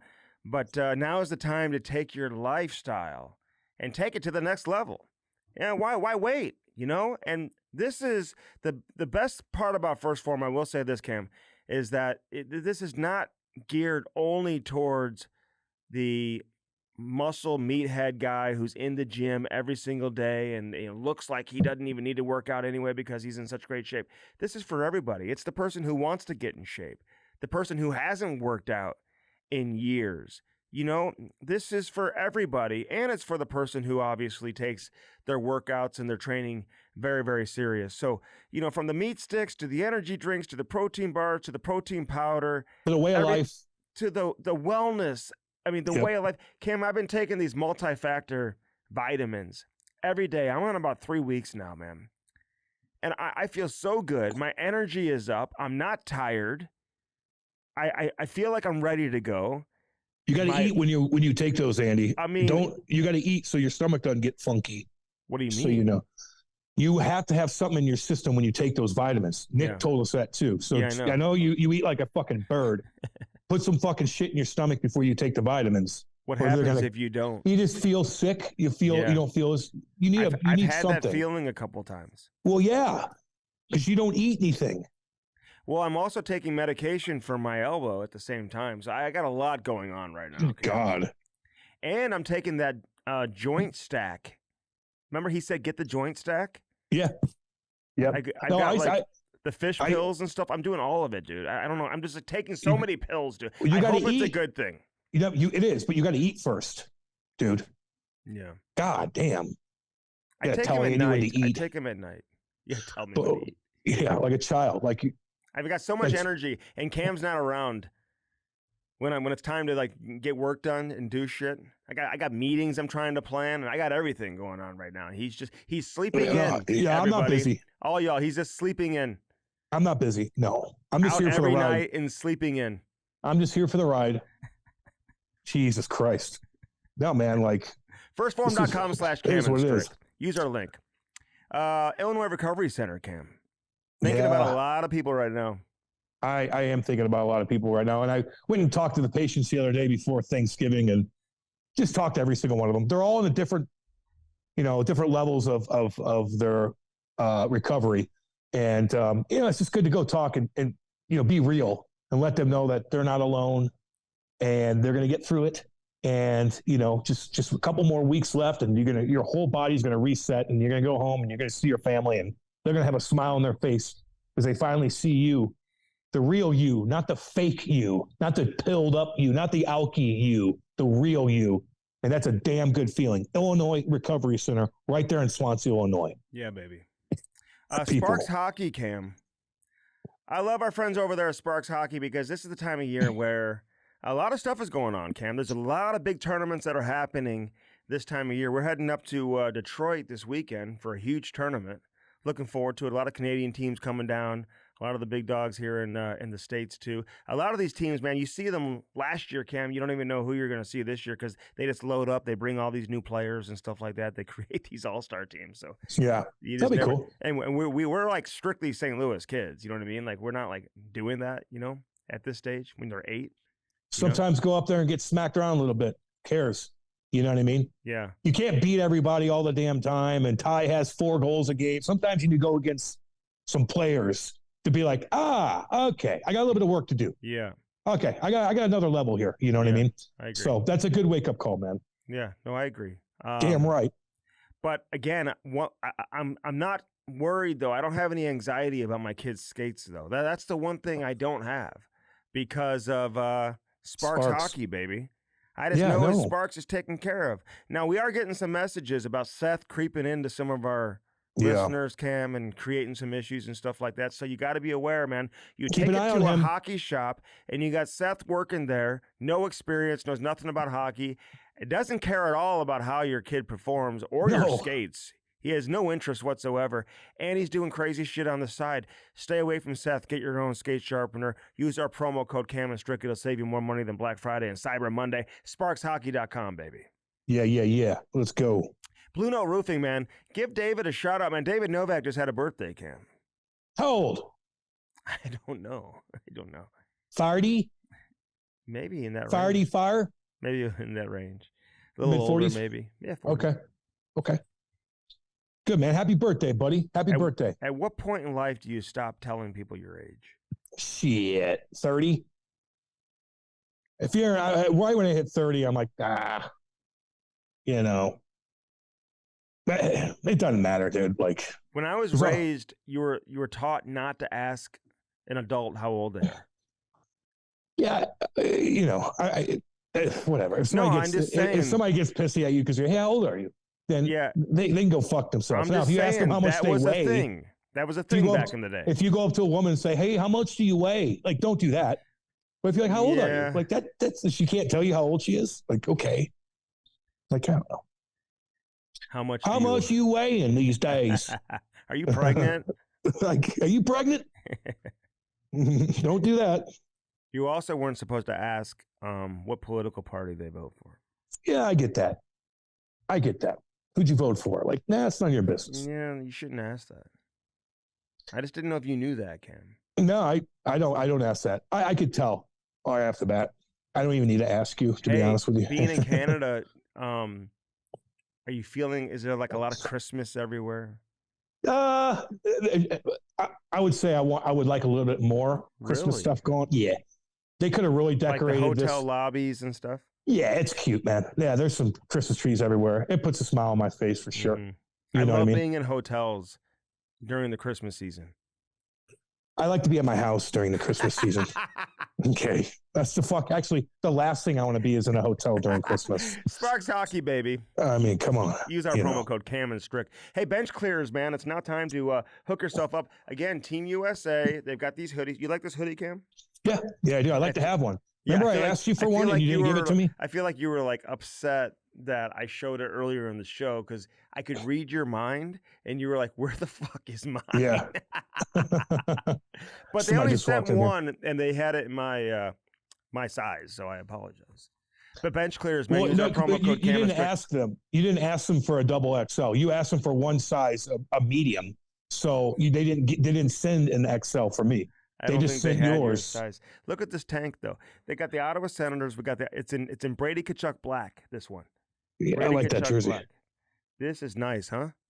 Yeah, that's a cool uni. I like the Ottawa's uniforms. That's one of my favorite unis in the league, man. That black, that Brady Tkachuk black and red.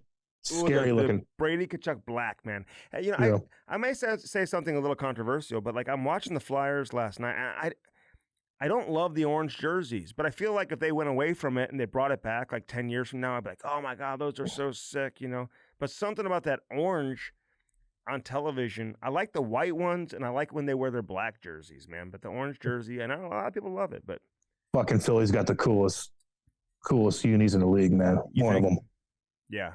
They always have, dude. My kid's hockey team, his jerseys are the last jersey they made was a replica of the Flyers outdoor stadium series game because our colors are black and orange. Yeah, and it's a sick. We get so many compliments on it. It makes you look bigger when you wear black, but they're white with orange and black. Oh, I see. I like that orange and black, dude. I just like it a lot. It's scary. It reminds me of like Halloween. Yeah, and like Donald Brashear, just tough. Yeah, tough Philly. Everything's tough around there, Yeah. People ask me all the time. So go to Bench Clears, by the way. People ask me all the time, what should I get my kid? My kid plays hockey.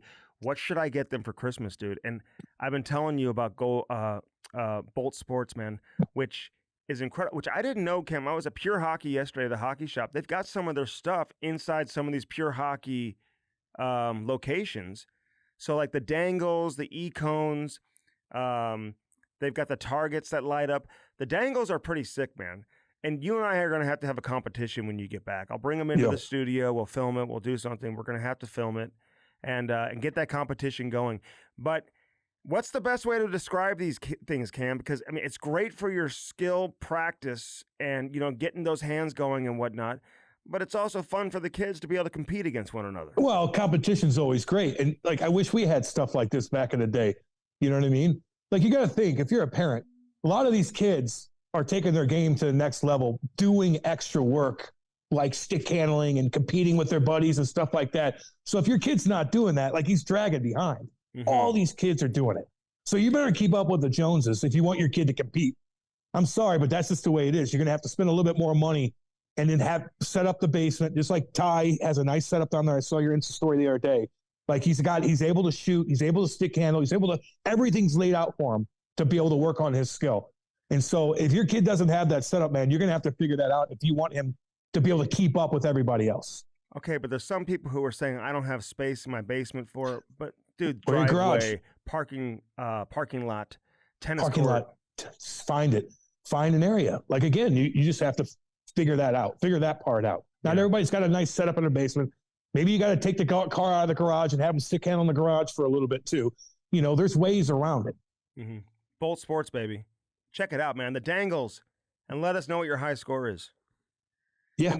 And Cam, on the app, which is free, by the way, you download it. It gives you all these different skill drills that you can do. So if you're not sure, like, should I toe drag? Should I just no? It gives you all these different things you can do, and it really is great. So check that out, man. And the e-cones, Chloe's using them, man, to train for soccer too. It's not just for hockey players. They light up.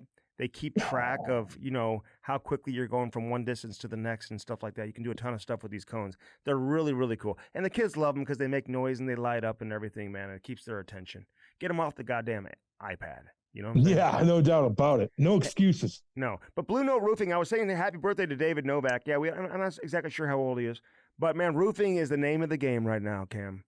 I was reading that some insurance companies don't even pay for your new roof if your roof is over 10 years old. So if you got a roof that, check that out with your insurance company. And if it's close to 10 years old and you're going to have to replace it, now's the time to do it. And let the insurance company pay for it. Get on it. Call David Novak. Let him come out and give you an estimate and let you know if you even need a new roof. And David's not going to go down he's not going to treat you the wrong way. If you don't need a new roof, he's not going to be like, oh, yeah, you need a new roof. He ain't doing that, Cam. Yeah. No, he's an honest man. Honest man. 314-920-5713. That's how you get a hold of the honest man. David Novak. He's a what, Cam? Shit kicker. And an honest man. He's an honest man. Hard to come by, especially in that workforce. Not too many. You know what I mean? Not too many. Not too many. All right, let's go, Andy. What are we doing here? Fucking let's go. Man. God he's damn an it. honest man. I got people waiting for me out here. I'm in the fucking underbelly in goddamn Edmonton. My flight's probably about to leave. Get fucking going. Cam, at Bellman, you get no. Swinging dicks. Well, what are you None. Getting? What are you getting? You get a nice vehicle for a good price, and you get dang good service. They're not whipping their dick out and fucking swinging it around when your wife shows up, bragging about their fucking football career in high school. None of that shit. No.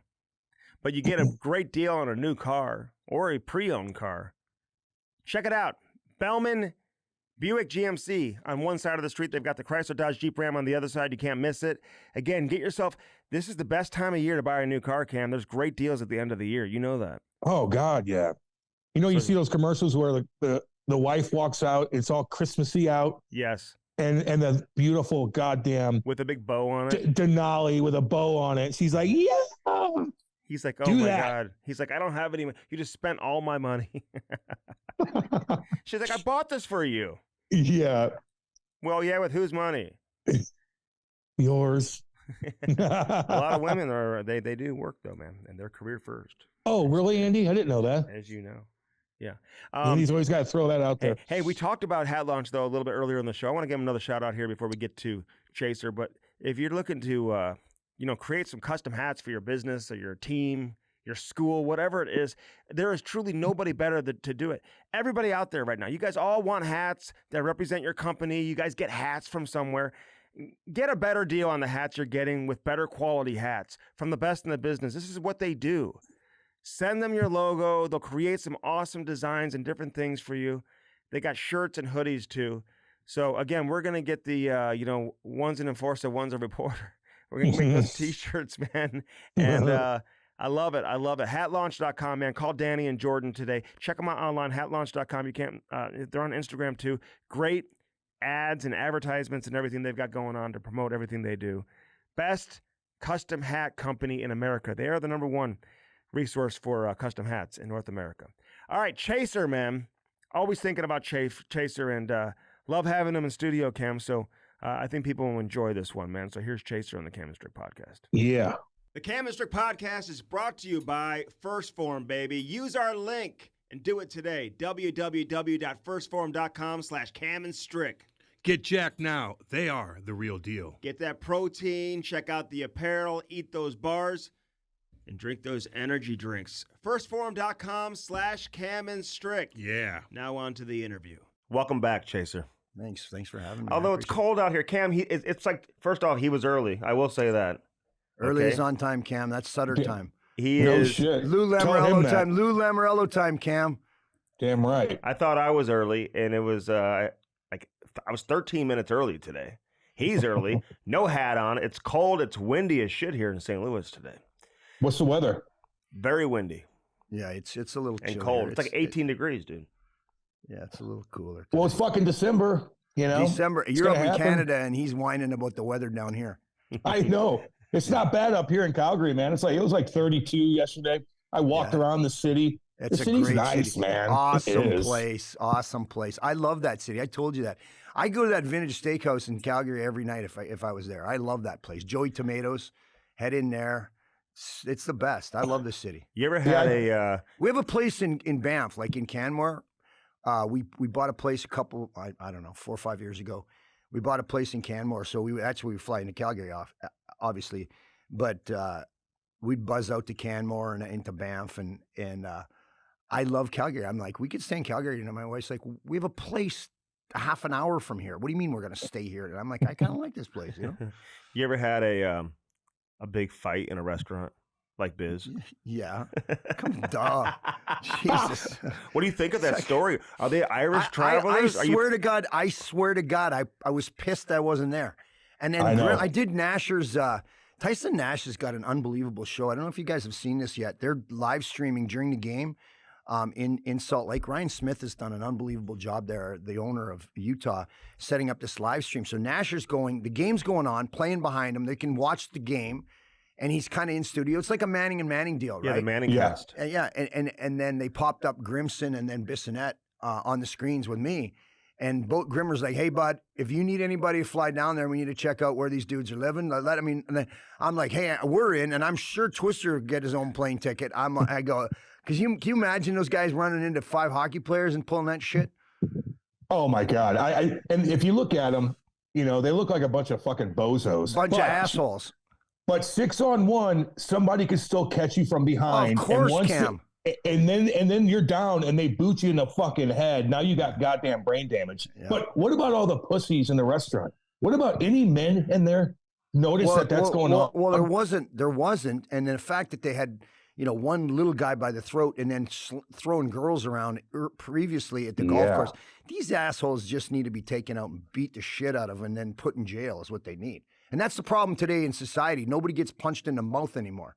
You get your mouth going, you need to get knocked in the mouth once, and then you don't act like an asshole. That's our society right now. But Chaser, how about that fucking kid that choked out the guy in the subway?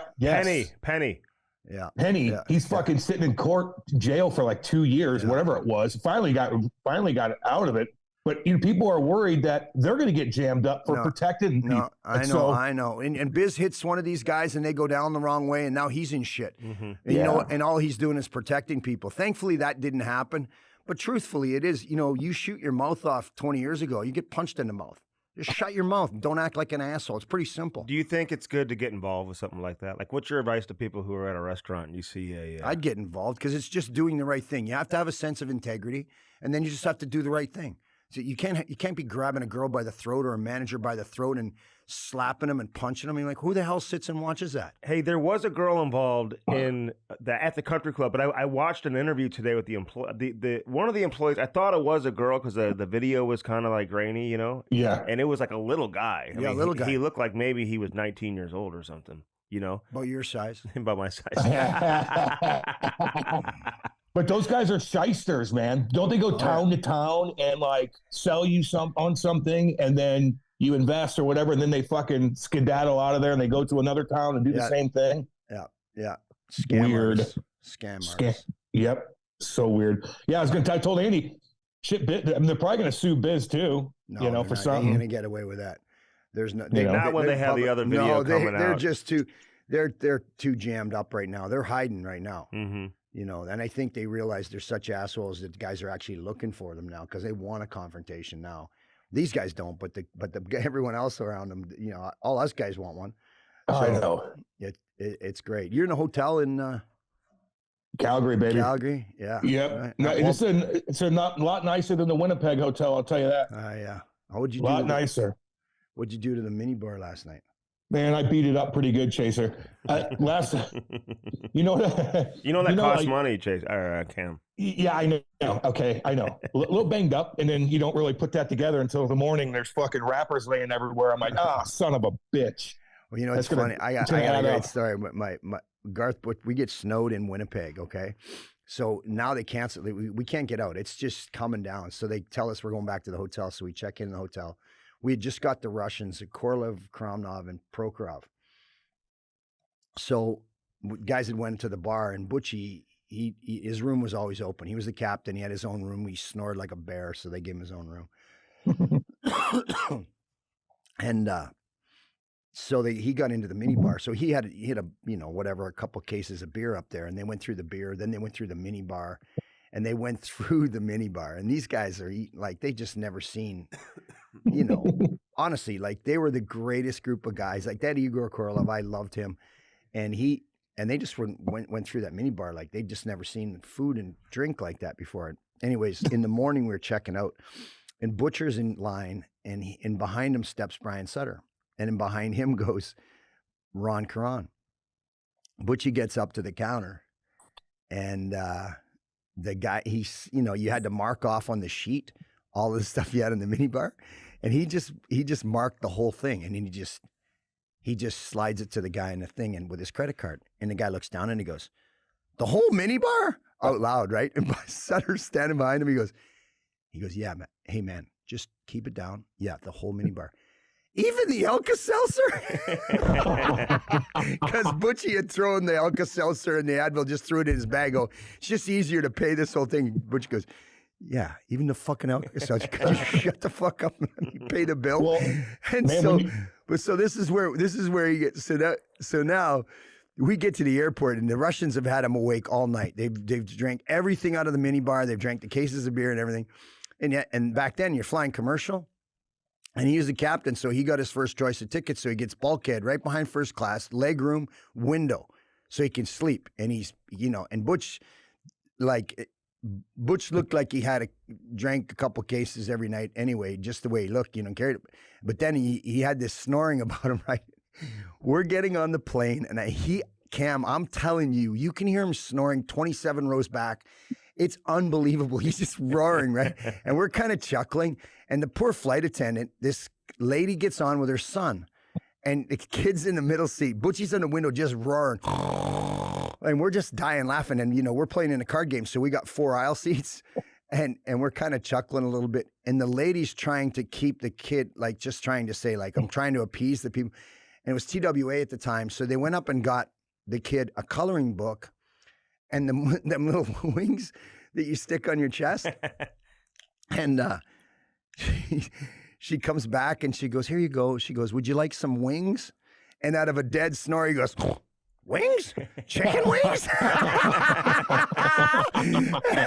I mean, 20 guys on the plane die laughing. "Wings? Chicken wings?"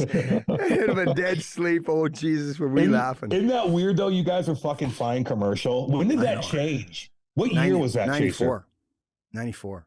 Okay. Were you like, oh my God? Well, 93, 94. There were we were getting some flights in 93. And then when we got Keenan, there was no budget with him. He was just like, we were full throttle, nicest hotels, our own plane, it was no playing around. Yeah. So, I mean, the Rangers, they were the, echelon of way they spent, and that's the way they traveled, and that's the way he was going to do it. They just won the cup. So I think they still do. I think the Rangers get treated better than anybody in the league right now. According Lundqvist and Carter were talking about that last night on television. I'm going to tell you something. We get treated great in St. Louis. Obviously, we have. The Checkits era was a little bit tricky, but but just before him, Bill and Nancy Laurie. I mean, Mr. Shanahan. We had great owners. The Lauries, they took a lot of shit for, the team, and they couldn't get the basketball and whatever. But honest to God, they were great owners. Like we didn't want for anything. And you just think about how they were spending money back then. We had $9.5 million players on our team, and like 4 of them, Prongs, Dougie Waite, Al, Walt. Like guys were making big dough, and there was no cap, and they weren't afraid to. They're like, what do we got to do to win? And nicest hotels, nicest planes. So, yeah, we were pretty lucky. We've had great ownership, and of course, it's carried through. These Russians, man, it's got to be such an eye opener to come over here. Like you see all these interviews right now with that kid from Toronto, Nikita Grabenkin. Have you seen? He's the best. He's great. Missing his tooth. He's just loving life, man. You wish everyone just kind of appreciate. Listen. The language part of it, that's what kind of makes it interesting and funny to listen to, man. But he's appreciating everything he's getting right now. I remember going to take them over to Deerberg's in Chesterfield in the valley. Not in the valley, but like on Clarkson Road. Mm-hmm. And I lived over there. They had rented condos just kind of off of getting behind Harpo's in there. And I took him to the grocery store. I said, okay, I'm going to come back and pick you up. I give the guy in the grocery store my phone number. He calls me. He goes, you better get back here. I come back there. They have nine shopping carts full already and I'm like, what the fuck? And so I go, Igor could speak fairly good English. I'm like, Igor, what the hell are you doing? He goes, we're getting groceries.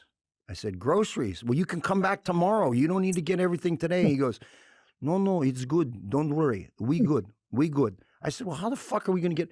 I phoned Ronnie Sutter. I said, Ronnie, you got to come over here with your Suburban. We need to get a cab. Honest to God, we had to get a cab, and we loaded up both vehicles with groceries, and then we had to get them a cab to follow us home. By the time they were done, I don't know how much groceries, but it was like, boys, we can all come back tomorrow. And they were just fuck. I kill you, you kill me. It's business. Yeah. Well, hey, look up where he's from, Andy. Look at the town where he's probably from. You know, it's probably industrial, fucking dark and gray and gloomy and But depressing. you know what? He's right though. So there's 3 seconds left. So let up.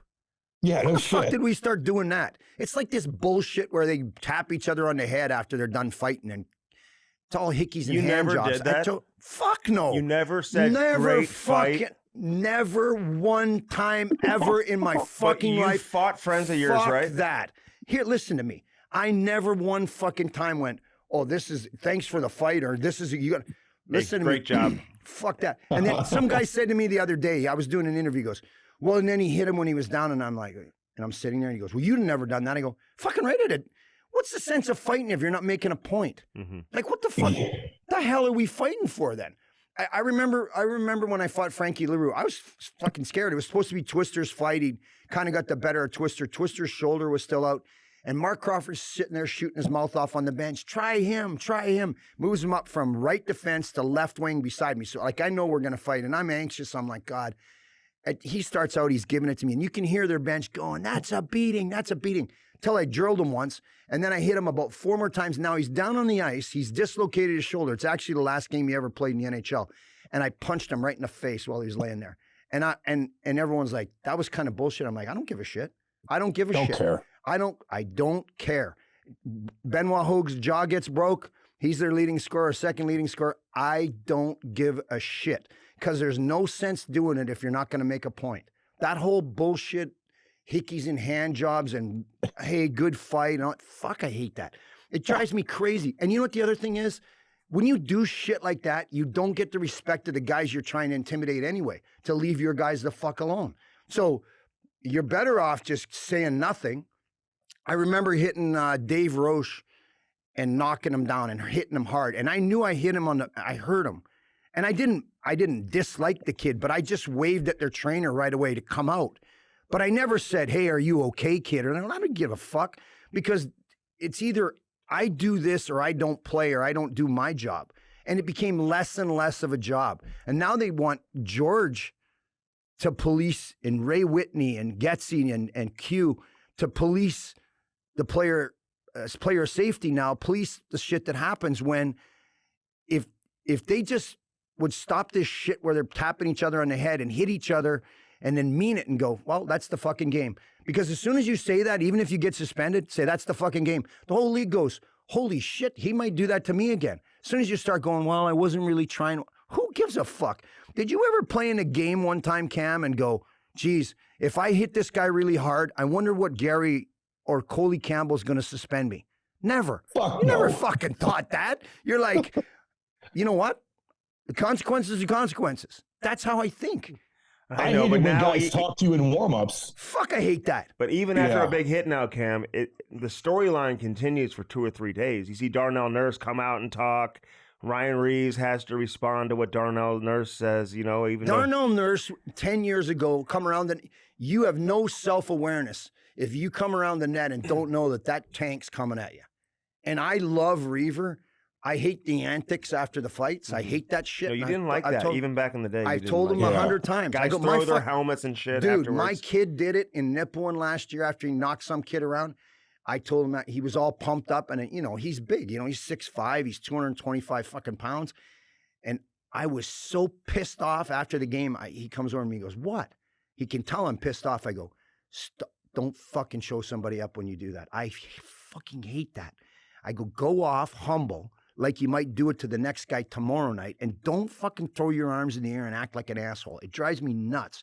And Reaver does that shit, and I mean, look, it served him well. He's got a great, he's got a following. He's as tough as barbed wire, and he, whatever. But I don't know what the hell he's responding to Nurse for. Get your fucking, you know what the response is? Well, next time he comes, I'm going to do it again because that's how I have to play to stay in the fucking league. And Darnell Nurse is going to be out there going, Jesus, is he coming? And now we're going to have this love fest in the media. I don't get it. Ty Domi did the belt. I hated that too, and so did Proby, and that's why they went after each other. And Ty was a showman, but Ty was tough too. But I didn't like it. It's not that he did. You see Twister acting like an asshole like that? Never. And everybody was fucking afraid of him. No. Joey Kosher do that? Never. Bobby Probert? Never. Dave Brown? Never. No. You didn't know that Dave Brown is coming after you, whether you were the best player on the team or the fighter on the team. You were like, this is the last thing I need is to wake this guy up. I got to ask you about two guys. Well, first off, when did Twister start to scare everybody? Like, was he scaring everybody when he was in Quebec, or was this when he 20 years old? We're in the minors. He probably, if you could Google these fights, if I would say he fought 7 times in a row, he knocked 6 guys out. And I'm not exact. He hit Darwin McCutcheon in Indianapolis one time, and Archie Henderson said, "I'm going to be making a comeback." And I'm thinking, you're nuts. This fucking kid hits you. But nobody, see, in the second year of junior, and everybody's trying to hang on to him. Him and Darren Kimball had some epic fights, and Twister got the best of Kimby, and Kimby was tough, in junior. And then we get to the minors, and no one has a clue about Tony Twist. No one knows anything about him. So you got all these OHL guys, all these Quebec guys, and then you got the minor league tough guys going, I'm going to show these rookies. And there was me, Odeline, Twister, Jimmy Veazey, this kid Darren Taylor, who was tough. We had the toughest team in the minors. We had 16 rookies, and we had a bunch of guys that would go. I'm telling you right now, he was fucking smoking guys. And people were like, holy shit. And then it got to the point where it got around the league, and then they started giving him a little bit of respect. And I would say in the NHL, because there is a tier of toughness that's a higher amount of greater toughness in the NHL, I would say in the NHL, by his second year, like because Twister didn't come in the league and go, like, I think I'm going to test Herb Ragland first, and then I'll see if Todd Ewan can fight.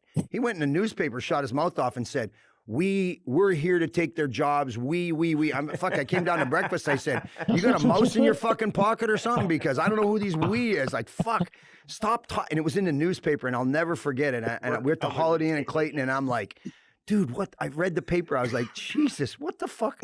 And he goes, don't worry, we're going to be fine. And we must have had, between the two of us, 8 fights in 3 sessions in camp. And because the older guys were pissed off that he shot his mouth up, but they couldn't beat him. So, and I remember Todd cracking him over the head with his stick after their second fight because he didn't want to fight. And Twister looked at me like, he'd already dropped his gloves. He's like, looked at me like, you better fucking do something, because we were lined up side by side because he was a defenseman, I was a forward, we were in our own end. So I hit Todd. And the next thing you know, I'm in another fight with like Herb Ragland or something. And then Twister and Todd, I might have fought Todd and then Twist fought. It doesn't matter. The point is, he was like making no bones about it. In the last game we played before we went to the minors, Brian Sutter called us in. He goes, okay, guys, he goes, listen, you guys have had a hell of a camp. You're not ready to play in the NHL. You're going to go down and hone your skills in the minors. You guys are going to go down there and play, and you need to play, not be sitting up here. But we got a stop to make before we go down there. So you guys are flying with us to Detroit. We've been pushed around too many years, and this is going to fucking stop. So you guys are coming to Detroit with us for the last exhibition game. So we fly into Detroit. Twister fights Kosher and Probert. I fight Probert and Lee Norwood. And Bobby Plager and Patty Janelle are just pumped. And Brian's like, attaboy, lad. And he's punching us in the arm, And he goes, okay, you guys are staying over there. So we unpack our stuff off the bus. We stay at the Ponch train, Twister and I. Team goes back to St. Louis. We fly to Peoria the next morning. And Brian Sutter was just like, this shit's going to stop. You guys are going to be here playing soon. And the next year, I was playing there for the whole year, and then Twister was up and down, and then we both came up, and then that's when we really had some fun. Well, you put on some points in the minors, didn't you, Chaser? Fuck, you had some. Yeah, you I had had like 370 minutes of penalties, but you had some goals. Yeah, I was lucky because the first year I was down there, I think I had 14 goals. I only played like 35 games down there. I had like 14 or 15 goals.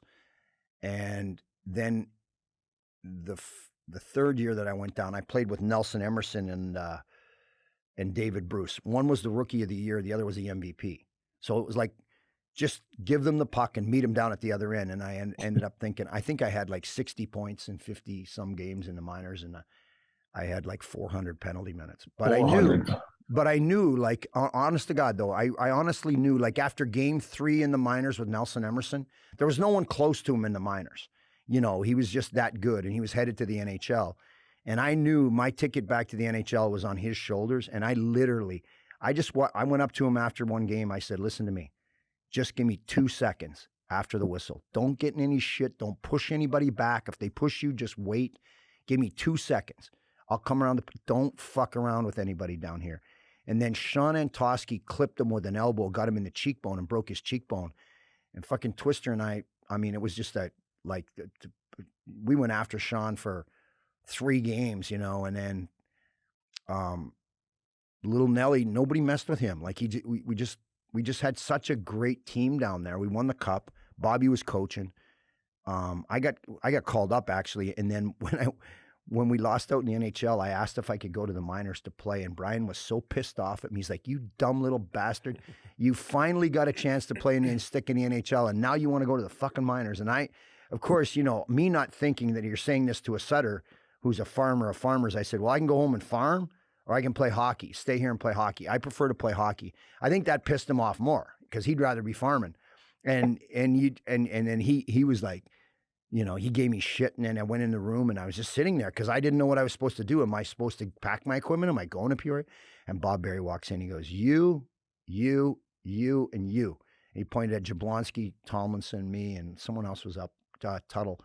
He goes, you're all going back to the minors, which was great because we went back to the minors and they were down in the series in the semifinals. We came back and won the series and then won in game 6 in the finals. And so we got to win a cup, and that team is as close as ever. How are you feeling? I feel okay. Honestly, I've gone through 6 rounds of chemo, 5 obviously last year. We had it in remission. I got sick again. This is the first time that it beat me up. Like, I mean, obviously, you guys saw me last year. I was weak. I didn't know what the chemo was done. And 5 rounds of chemo can put a dent in you, right? But this last round, I was in such good shape when I went into the hospital. The guys were bugging me. They're like, if you'd have worked out like that when you played, you'd have played another 4 years. But they'd give me this steroid that it caused me not to sleep. And we had the monitors on me. So I didn't sleep for 3 days. I slept 93 minutes in 3 days. And so when you're awake that long, and then and then your platelets, you lose all your platelets and all your white blood cell count, it does funny things to your mind. And for me, my body healthy, but my mind wasn't. And then when my body was supposed to be sick, it was 2 weeks after it was supposed to be sick. By then I'd like lost it. I guess my sister called me and she said, what are you doing? I said, I'm at the drive-in. She goes, you're at the drive-in? And I go, yeah. And I gave her this whole story about coming to the drive-in with the boys, grabbing a couple cases of beer. They just opened the drive-in, which is like a scenario from my hometown. And then she said, are you okay? And I said, nope, I'm not. And I'm making no sense right now. So I'm just going to hang up the phone. And I knew I wasn't making sense, but I couldn't. And then the bone aches I think I was 4 days in the fetal position where I had to force myself to not be in bed because you get these bone aches. And Russ Corton asked me, he was like, is it like, what's it like? I said, I don't even know how to explain it. He said, well, is it like a migraine in your bone? I go, that's exactly what it is. It's like in the middle of your bicep, your bone starts to ache, or the middle of your femur, your bone starts to ache.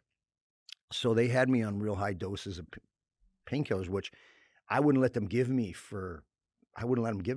painkillers in the hospital. And just seen what it's done to a lot of guys, but they're so good at knowing what actually attaches to your pain receptors and when you need it, and not over prescribing in there now that I can't say enough good things about Siteman, but but it kicked the shit out of me. And I've got another round now coming up Wednesday. And it's going to be just as intense. So they told me I'm going to feel worse than I did the first time. And then at the end of it, they'll be harvesting that week my brother's bone marrow and stem cell. And they'll give me, on the 16th, they'll give me the transplant. And hopefully his antidote in his blood is what will stop this chromosome from multiplying and causing the infections and stuff. So causing the leukemia. So he'll come in to do that? Yeah, he'll come into town. I actually told him, I said, well, I'm going to be a little dumber next week and you start getting your blood.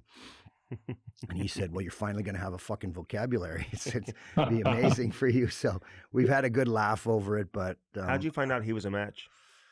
As soon as I got it last year, everyone got tested. So my kids all get tested. I'm a 50% match with all of the boys, and I'm a 100% match with my brother. So we knew my brother, my sister, everybody got checked. And so, I mean, you just pray that whatever my body has stopped producing to knock this chromosome from multiplying, knock it down, that my brother still has in his blood, because it's a match, and it'll keep it in remission. I mean, I thought I was done.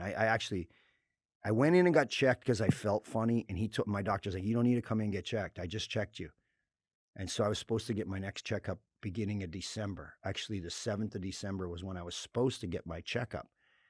And I went in at the end of October and said, I got a wisdom tooth bugging me and I've got the flu. Can you just check me? He's like, your body just needs to make its own antibodies, because your immune system's down from all you've gone through. So it's just what it is. And then they did a chest x-ray and took blood. And then they said, the doctor's going to see in his office. I said, no, he's doing his rounds today. He's going to call me. And they're like, no, he's in his office. And I'm like, oh shit. And I went back to his office. And as soon as I looked across at him, I go, no way. He didn't even say anything. And he goes, I'm sorry. And I'm like, you're shitting me. I go, Jesus, what the hell's going on? And he's like, I don't know. And 99.9% of the cells I had that were cancerous cells were dead in my body. But they can't tell really yet through research whether that 0.1% of those cells are dormant or whether they're dead cells. And these were obviously dormant, and they activated, and here we go again. So what is this, the bone marrow, this procedure? Like, explain what they have to do. Yeah, so they'll harvest from my brother, which I'll just take his blood and through they'll give him a port. Like, I've got the port through through into my heart right now, and they'll just give him a port, and then they've given him a bunch of shots and stuff for him to basically have his blood and everything activate and reactivate his bone growth and stem cell and everything to grow, much like the steroids they gave me.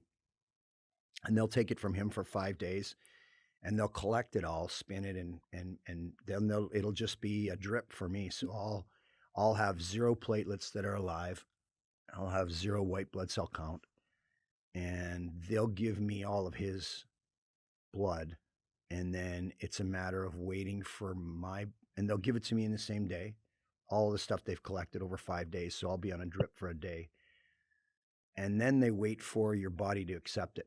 And then, so in that time period is when you get those growing pains and everything in your bones, is when it can be painful. But the crazy thing about it is like the chemo, it makes you tired. It wears you out. It obviously depletes your body, your strength a little bit and everything. But I was really okay with it. Like, I didn't have a lot of the side effects that a lot of people got, except for the delirium. Like, I was, well, I mean, when I tell you I wasn't making sense, I mean, I had no idea what I was doing. I just was incomplete.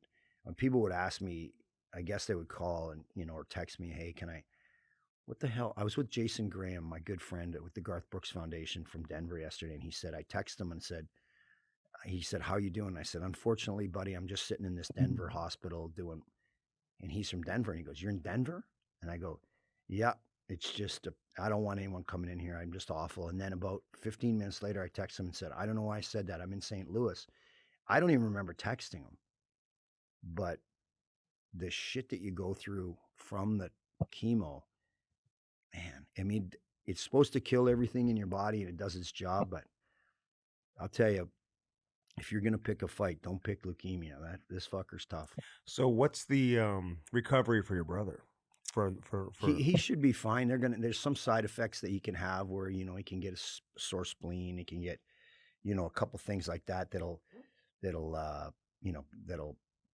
maybe bother him that, he would have for a couple weeks, but really it's non-invasive now from the way they do it. So I'm look, obviously I'm grateful for him and grateful that I've got an opportunity to have this thing put behind me and hopefully it works. Isn't it hard to find a match sometimes? I mean, you're lucky right from that. Oh no, I'm lucky because I was talking to a guy in the hospital, been in 3 times, couldn't find a match, and they found a person in Poland. It was 100% match for him. So it's like it changed his life, So like imagine having to wait for that match for somebody in Poland. Not knowing if you're even going to find one. You don't know if you're going to get one. No. So you're just fighting this disease that's infecting you every day. Every day you're getting worse. You start off with a swollen ankle and pretty soon it's in your knee. Pretty soon you're limping around. Now it's in your hip. And you're waiting, now they can give you the chemo to kill everything. But how the hell do you come back when you know it's just going to come back right away if you don't have some kind of change in what you're doing? Which is why I think the research and the department that they have at Siteman's is unbelievable. I mean, look, we did that Siteman's cancer game, the Puck Cancer event. We're going to do it again on the 4th of April. Oh, good. And we're going to do another event. I mean, I don't know how it could work out cooler than it did last time because we didn't know what the fuck we were even doing last time, and it turned out to be an unbelievable event. Just the whole way. It's probably the coolest event we've ever done in St. Louis. I agree. Right, Cam? Yes. I just thought it was. I mean, between the guys singing, the bagpipers. It was fun, man. Yeah. The guys that showed up, I was texting with Garth yesterday and told him we were going to do that. He goes, attaboy. Like, and then you got Dirk Spantley going, hey, can you do it on this date? Because I think I got a free day. He wants to play in the game. And you got all these guys calling, like Cuba Gooding Jr., hey, dude, you want to have me play in the game? And then, and then, of course, I want to do it after the Super Bowl because Coach Payton loved it. And I don't know how we replicate it. I really don't know. But I know that, like, at least this time we have some direction. And people, St. Louis came out and supported it. It was massive for Siteman's, the Jimmy V Foundation. But you get to see where your money goes. Like, it's not building a parking garage at a hospital. You get to go down in the research department and go, fuck, this could help me. It could help my kids. It could help like so many different people. You just don't know. It could help somebody in this room. They're just doing everything they can on the research side of it to come up with these clinical trial drugs. And sometimes they need $10 million and they're 100,000 short to plug that hole to actually get the research done. And they sit and wait for the $100,000. And sometimes they get approved and sometimes they don't. So if you can go down with the doctors and the research people and say, just tell me what you guys think. And then we communicate with the Jimmy V Foundation and they put it forward to them. And basically you get an opportunity to say where the money goes. You're like, shit, we've got 3 clinical trial drugs on the market because we raised $800,000 at an event. That's a big deal. Like, that could help thousands of people. Because some people think, I mean, all you see everywhere you go, grocery store, you're raising money for cancer. Do you want to donate for cancer? This and that. And people want to know, where's the money going? Is it really helping? And you're saying it absolutely that's the best does. part about it is that, I mean, and as players, and Cam, you know this, like I've said this 100 times, we're a mile wide and an inch deep. Somebody asked us to help a charity. Okay, yep. And in fact, I don't know how many times you've been at a charity when you don't really know the impact of the end result. Like, there's no period on it. You go there, you help. March Dimes, yeah, we'll do it. Wish Foundation, yeah, we'll do it. Backstoppers, yep, we're in. We believe in that, But you don't really know, like, exactly where the money goes. The same thing with this. I never really knew. They asked us to go to the hospital and see sick kids in Christmas time. We grabbed a bunch of teddy bears and we went to the hospital because that's what they told us to do, and we knew it was the right thing to do. But it never really got into, well, where the fuck does the money go? And then how are these people impacting other people's lives? And then when you go and see, you're like, holy shit, like, this is unbelievable. And even them just showing me like how this drug I had would almost like Pac-Man, it was it would go, they're showing you a flow of your blood through your bloodstream, and how this drug would bump against the chromosome that was causing a problem with me, and it would just eat it. You're like, and they were all excited. And you're watching it. And you're watching, and they're all excited, and you're like, what are we watching here? And they're like, it's work. Like, these people have spent years trying to develop this drug that is, and they could see it working, and it's pretty gratifying for them, And then so to be able to see where your money's going at, I mean, I think that was one of the things that inspired me to go, look, I'll do this, but I want to make sure that this is going in the right spot, and it definitely is. Do you after going through this twice now, Chaser?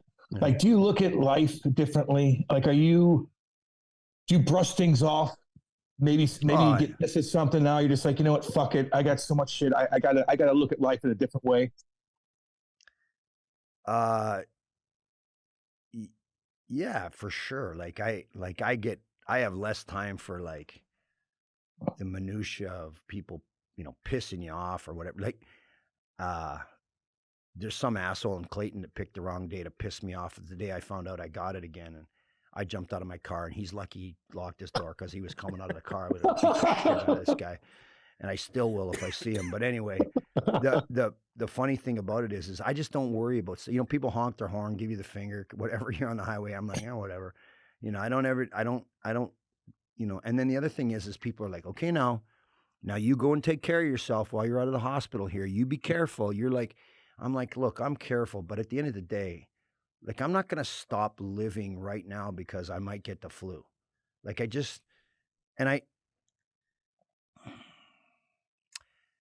don't feel sorry for myself.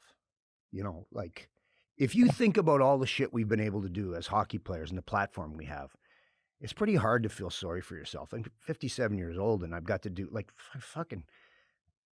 I've done things in this life that I never would have imagined that I could ever do. So to sit back now and go, fucking woe is me and all this bullshit. I tell people all the time, you want to feel sorry for me? Call my mother. I don't need sympathy from you. I don't. So you asked me if I look at it differently.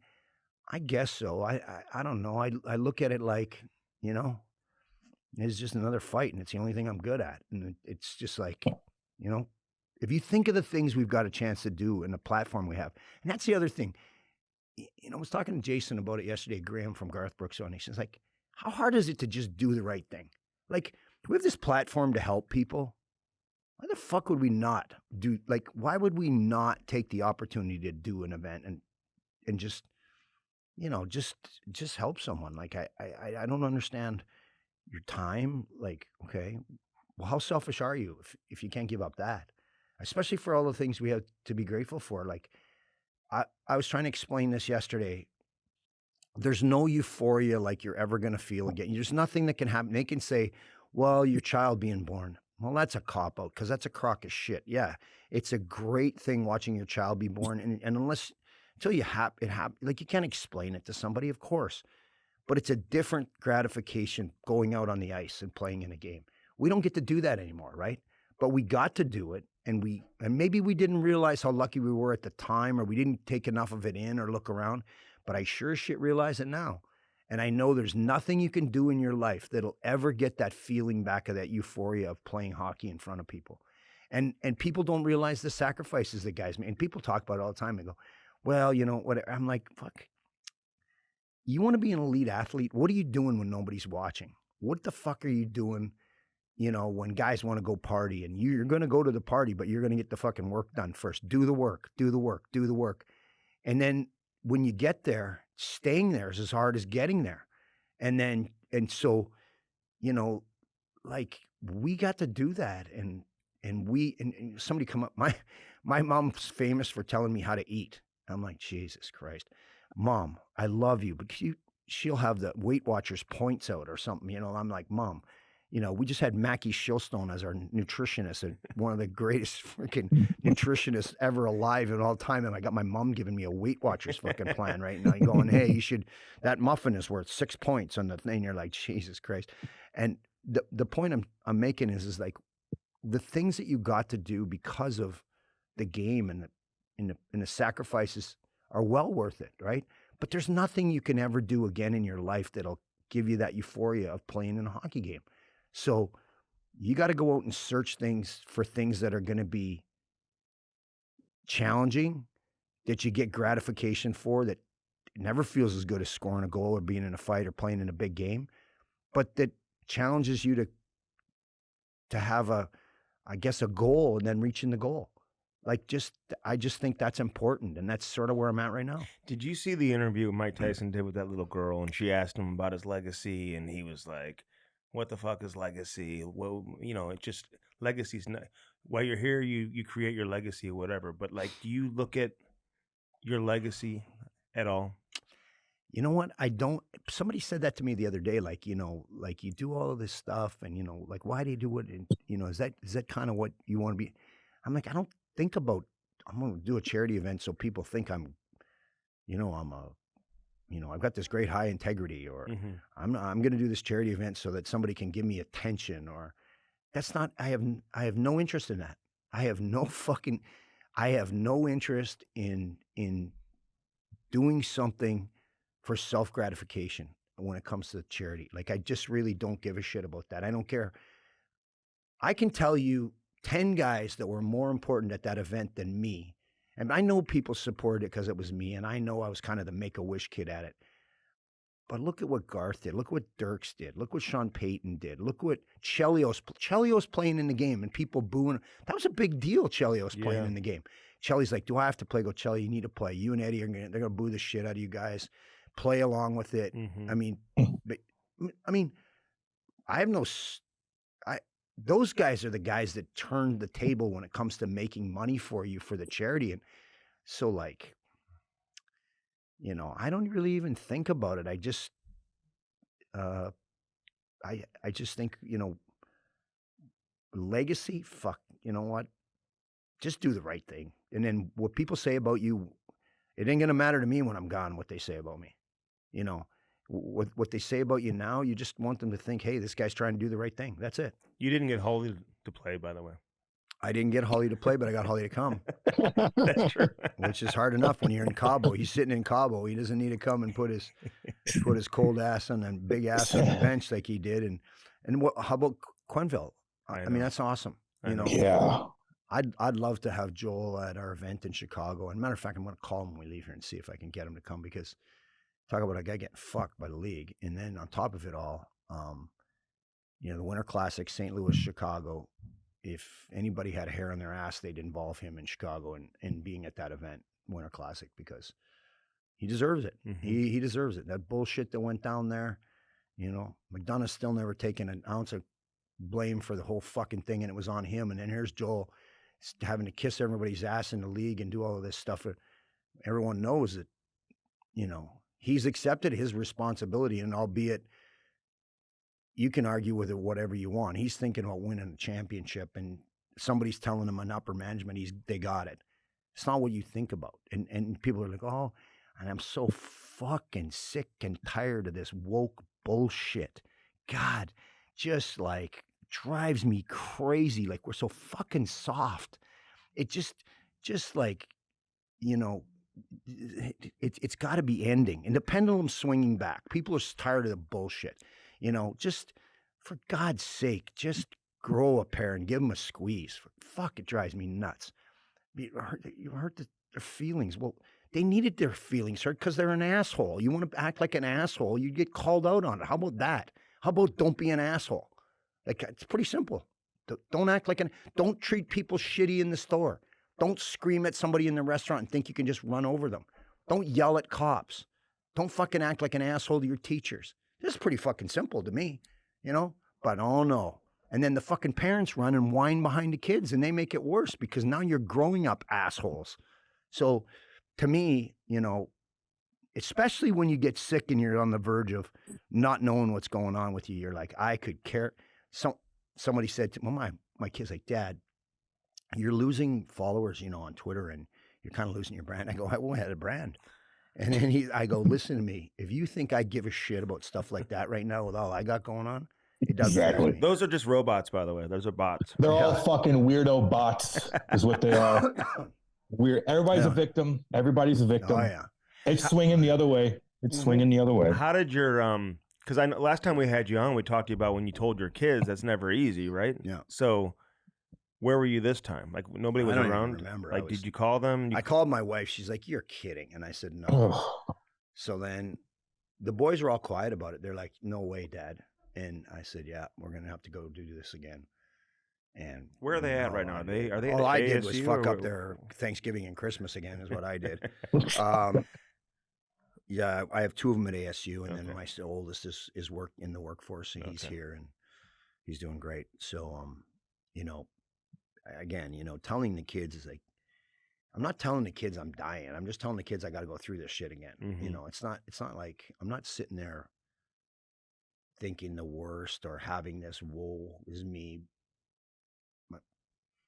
I don't have that in me. So it's like, hey, listen, I got to go do this again, and I'm going to do it right now. So it's behind us, you know.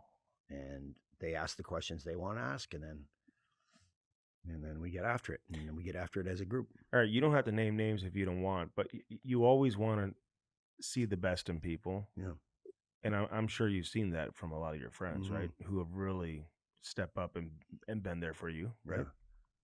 Yeah. I mean, first of all, there's no brotherhood like the hockey community. You were talking to me about Biz, Cam, a little earlier. Biz doesn't know. I mean, he knows of guys, but he doesn't know. I'm just going to say this. If there were 6 hockey players sitting in corners of that bar, they all didn't know each other. They know each other's names, but they don't know each other. Those assholes would have got the worst licking of their lives because guys would have been piling over seats to get after him because it's a hockey player. Right. They to step up for one another. That's exactly what they do. It's the same sort of thing. Like I heard from so many guys that I never really thought, even other than casually, hey, how's it going, knew me, that would check in and see how I was doing. Like Dave Brown. Well, you know, and we've been friends a long time prior to meeting me since Saskatoon. He treated me great when I was 14, and he treated me great when till the day I was not playing. But Cam Neely, I didn't play with Cam. Rick Tocchet, I didn't play with Talk. Kirky Muller, I didn't play with Kirky. So, and then you got the guys that just swing in. Like Osh is in town, they're playing. He just comes in. I can hear him in the hallway. I'm like, you got to be shitting me. But you got people like that. And then you've got your friends that are outside of the hockey community that come in. And then, sometimes you get up in the morning, you'd have like 60 text messages. 60. You have people down the hallway that don't have 60 in 7 weeks they're staying there. Do you go around and meet everybody like you did last time? I try to talk to a lot of the guys in there, and I've pretty inspiring. Like I had one guy whose son was 34 and just gave him his bone marrow, and the son was so proud that he was giving his dad a chance, because his son had diabetes, serious diabetes, and sickle celiitis. And he was like, this is my payback to my parents for taking care of me all when I was young. I was like, this is unbelievable. So I don't want to ruin the surprise, but I did something for them. The kid will get at Christmas time. He's 34. The dad, just said, he's like, what do you do? How do you do this with this walking in here? I said, just don't sit down. Don't get married to the bed. I had a guy down the hall. I gave a winter coat to and a toque, like a beanie and blue stuff. And he couldn't believe it. He's like, dude, he came over to me one day and he's like, he goes, man, you've inspired me. He goes, how come you just fucking walk all day? How many miles you walk in here? I said, well, yesterday I walked 21. Where are you walking? And just one down floor the of the halls? hallway. Just keep making loops. Is your doctor, are they okay with you, like, even being here today? Are you allowed to come and go as you want? I mean, it's, they don't love when I go stick my head in a busy restaurant and, worried about me getting a flu or something leading up to the next treatment. But I mean, try and be responsible, and just, again, like, I'm not going to hide. I don't want to go, oh God, I touched the faucet or I touched the handle on whatever. Like, just do things to just be responsible and then, and then go about your business and try and be. the big thing is just having the energy to do it. And then sometimes you got to push yourself through it too. Like you're like, I mean, I could sit in the couch all day and look at my, look at the TV and just watch TV and sit there. But, get your ass up, get moving, and then go tire yourself out. And my son's buying a house, and we're helping pack and move. And he's so pissed off at me yesterday because I'm moving these. I've taken stuff out of I made him get up in the attic and pass down all these containers. And he's like, put the damn containers down, Dad. You can hardly lift them. And I said, hey, listen, pal, if you can fucking lift them, I can lift them. So don't worry about it. So, and so, open the garage door, haul them out. And he's like, I'll bring them over to the house. I go, stop treating me like I'm a fucking child. It drives me crazy. So then by the time I was done all of that, and it was 3:00, I'm tired. But I got myself tired, right? Which is good. Instead of just, I'll get up in the morning, I'm feeling tired. Well, of course you are, because you just got up. Get your ass moving, get moving around, do something, be productive. And then, Do you go home and go by the house and stuff like that? I mean, like what you're saying, like I guess when you're moving stuff, you're at home. Yeah, so like I'm living at home for the next 5 days. Oh, you're sleeping at home? Sleeping at home for the next 5 days. Oh, nice. And then I'm in the hospital for, who knows? Like, could be 4 weeks, it could be 8 weeks. They don't know. It's just a matter of when my body accepts the stem cell in the bone marrow. How tired were you after when Curb said you were going to do radio with me at home the other day? I was thinking maybe you'd just do a period, but fuck, you went in there and you know what? You had a ton of energy. Was he crushing guys, Cam? Was he? Oh my God, it's the funniest goddamn thing. Bashing the ref so bad. I couldn't stop laughing. The whole time. Well, you know what? I think there's two things. One is Curbs is maybe the best broadcaster that I've worked with. And I'm not discarding anybody else's skill set. I've worked with, I don't know, I've probably worked with 12 of them that are good, that are national TV. I mean, I've been doing games since my first year out on ESPN, right? I had Dave Strader, I've had everybody, Ben and Audie. I've had all of those guys, and I think they're great. But Curbs is really one of the best broadcasters. His voice is, I mean, I remember meeting him the first time I met him. I was at Paul Mano's, and this little pimply-faced little shit comes in, and I've talked to him on the phone 10 times. And I would have thought he was 6'4", 240 pounds, with that fucking voice of his, right? Yeah. Comes in, he's this little shit comes in, he's got, pimples all over his face out of college, it seemed like. And I'm like, you gotta be shitting me. You're the guy. And then, we've been friends ever since. So Cam, it's hard not to have energy when you're with him. If you bring him down, you're fucking the game up. And then the other thing is like, for me, I wanted to go prove that I could do it, because obviously I've been asked to do the Winter Classic, and Pat Foley was generous enough to ask me. I mean, he could have picked anybody from Chicago, and he picked me. On NHL radio? Or is that? Yeah, NHL Network. Yeah. Okay. So,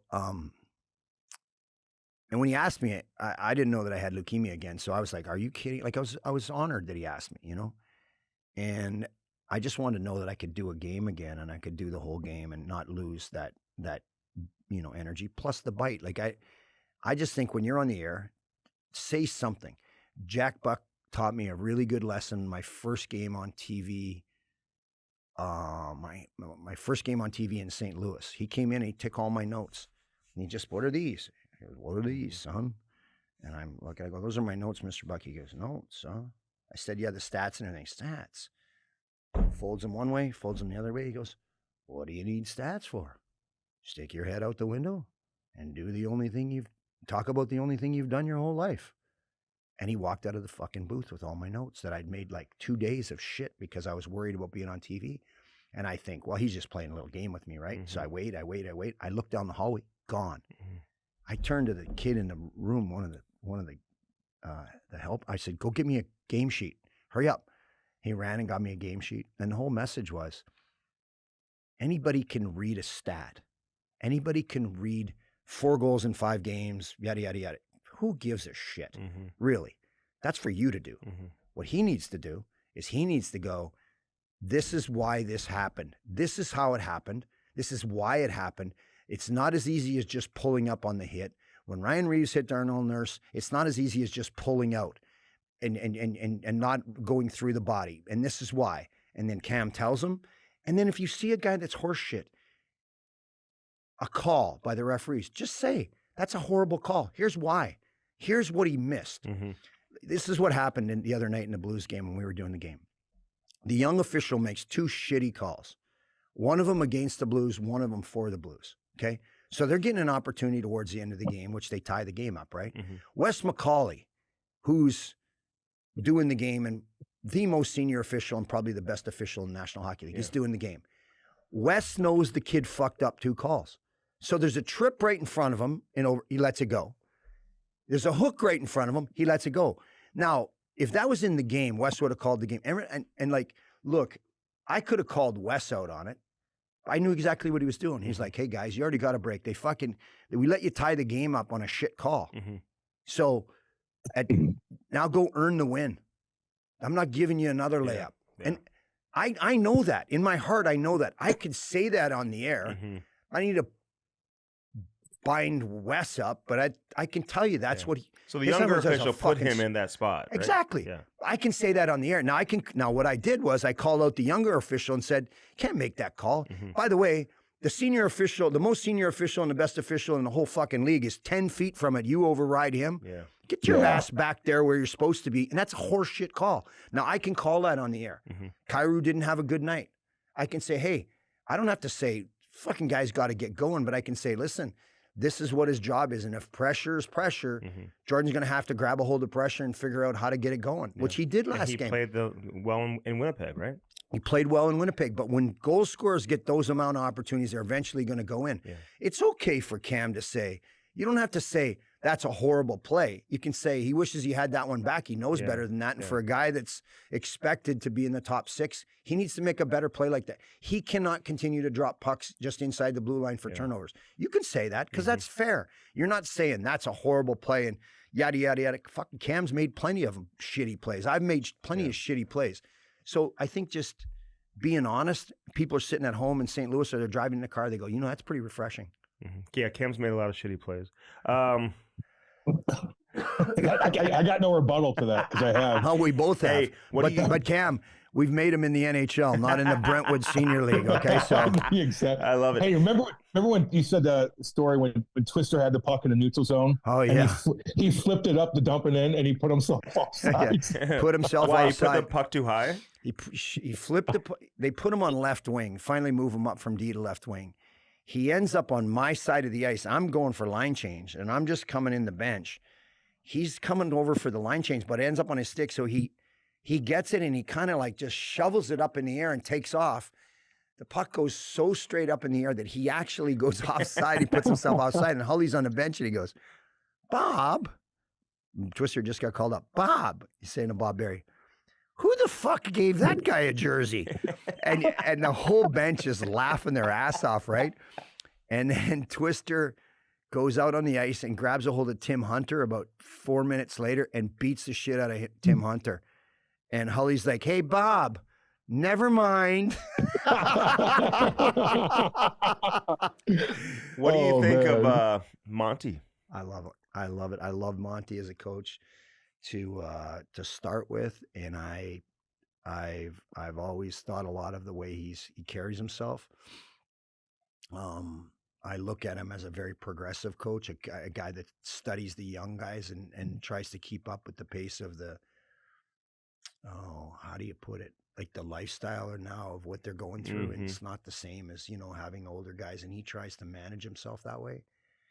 And I'm proud of him. I mean, he was my teammate, and I'm honestly proud of the guy. Like I really am happy for him. I feel like he's home. And I feel like you take on the identity of your coach, and they're starting to get that identity of work hard, play with class and integrity, not swagger, but blue collar swagger, where you just get off the bus, put your fucking head down and go work. And you know what's funny is you can't trick the people of St. Louis. They know when there's no fucking effort, right? You can't sneak the sunshine by the rooster, as Mike Shannon used to say. And you couldn't pull that by the people of St. Louis. They didn't have that identity. and they got it back. They're getting it back. Mm-hmm. He's making sure of it. And I think he draws from a lot of things and a lot of people, which is great. And he still makes a conscious decisions when he's out there of like, I understand and I know when to adapt and make changes. And actually, Jance, you and I were talking about that in the middle of the second period. I said, at some point, Monty's going to start to shuffle these lines up, and he's going to find out who's.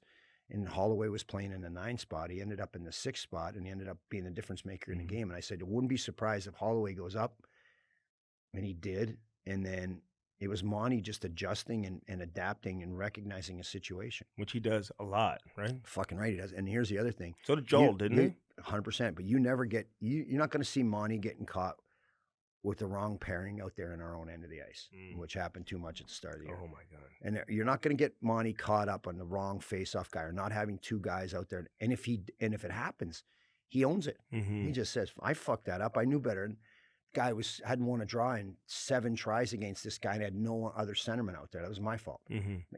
That's a big deal to a player. He stopped practice, even the pregame skate the other day in Winnipeg. Stopped it twice.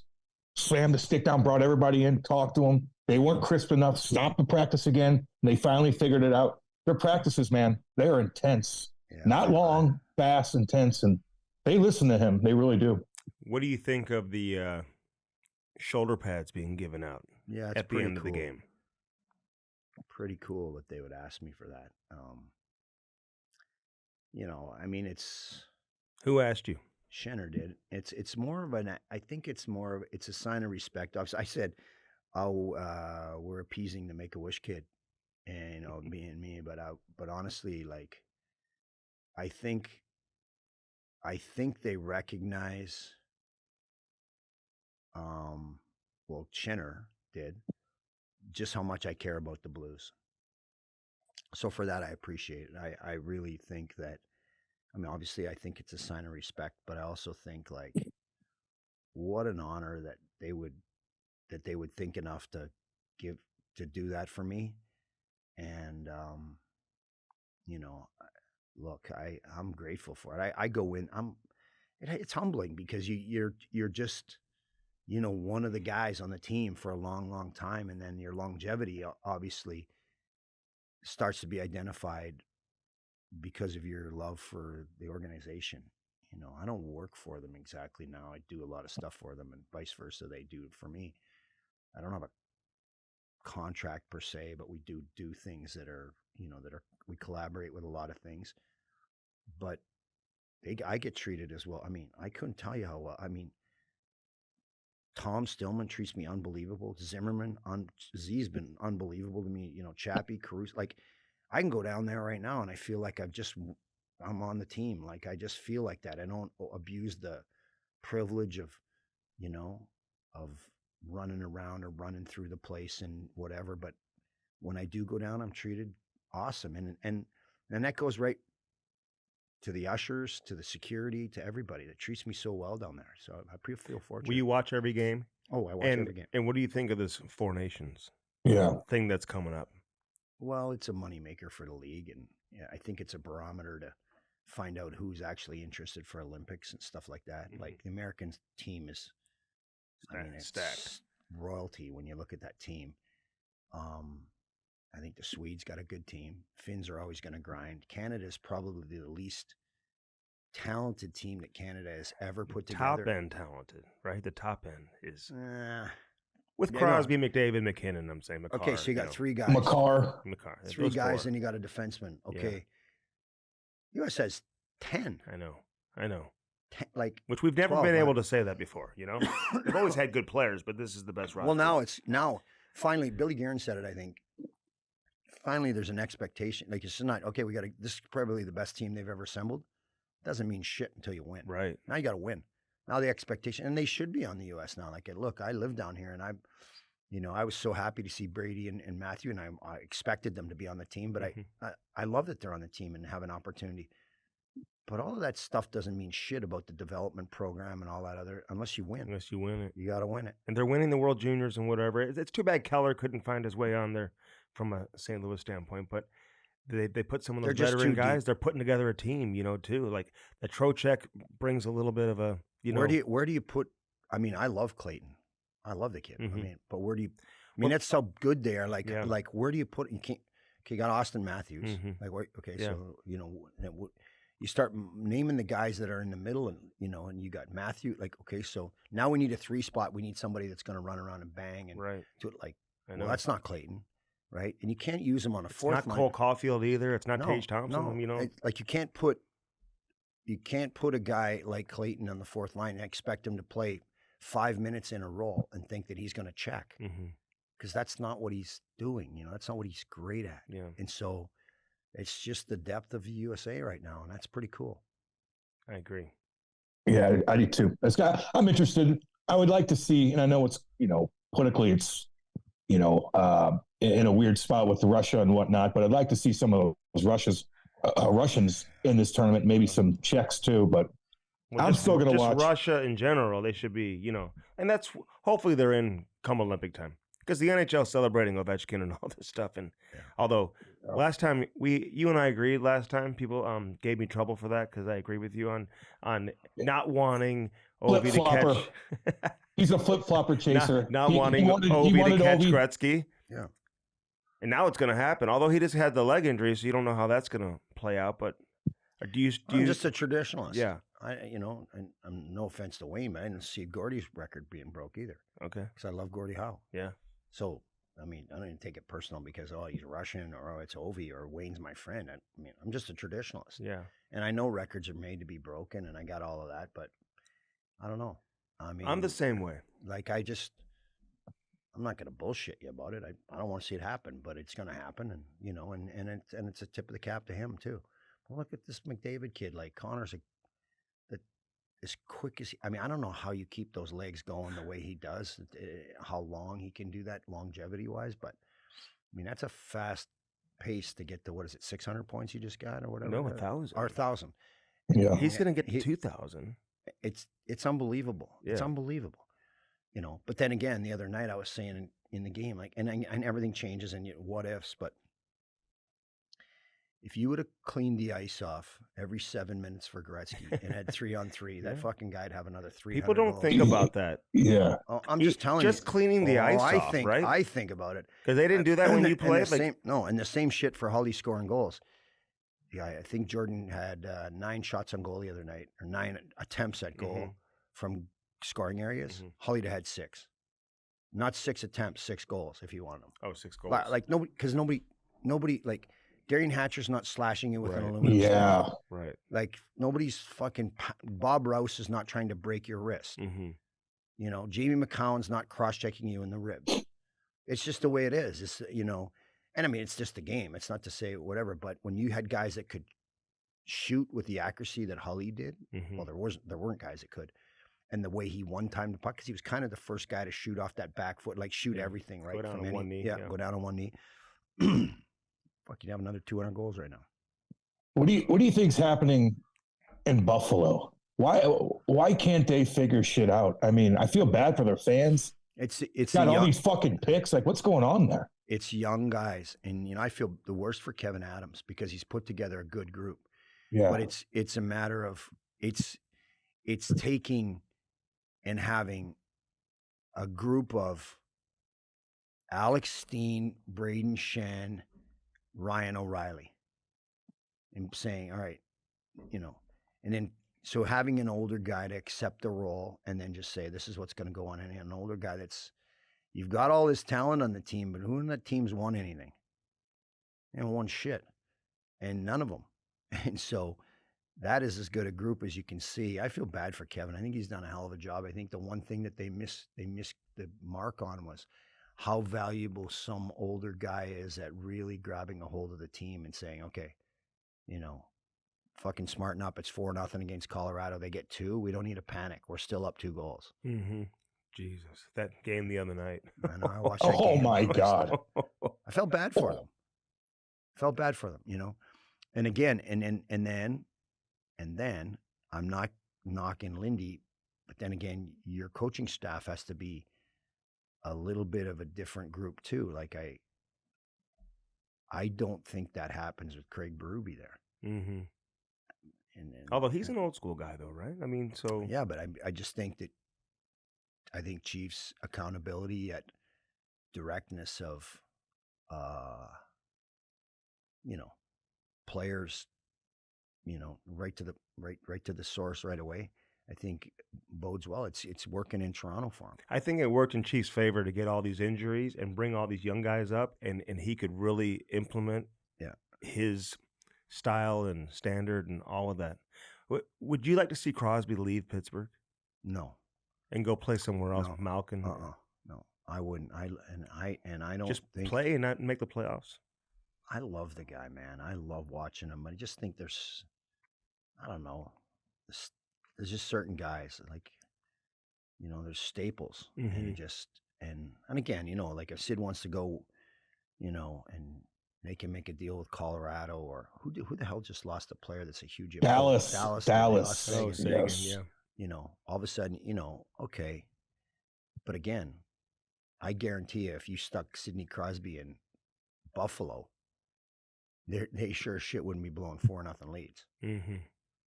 So, although they have their own issues in Pittsburgh right now too. No, I know that, but he's been galvanizing people for so long that he's great. Mm-hmm. All right, we're gonna keep bringing you in every once in a while. Yeah, dude.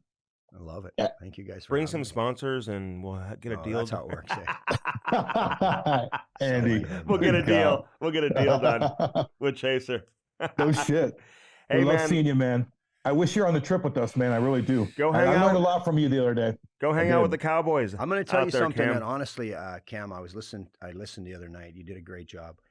I think you can, just towards the end of Curb's talking, even if the play's going on, you can interject because you got great thought other than, hey, that's a hell of a play by whatever, but you can go back on the play and say, this just happened, because you do a really good job of identifying, especially away from the play, things that have happened in the game where you check back and go, hey, the guy finished his check and now they're still into it back of the bench. And a lot of guys that do color will just follow the puck and they lose track of the things that are happening behind the play. And they just react to what just happened. Yeah. Right. And I think you do a really good job of that. And I think you should continue to interject into the broadcast, even if it means during the play, because you do a really good job of that.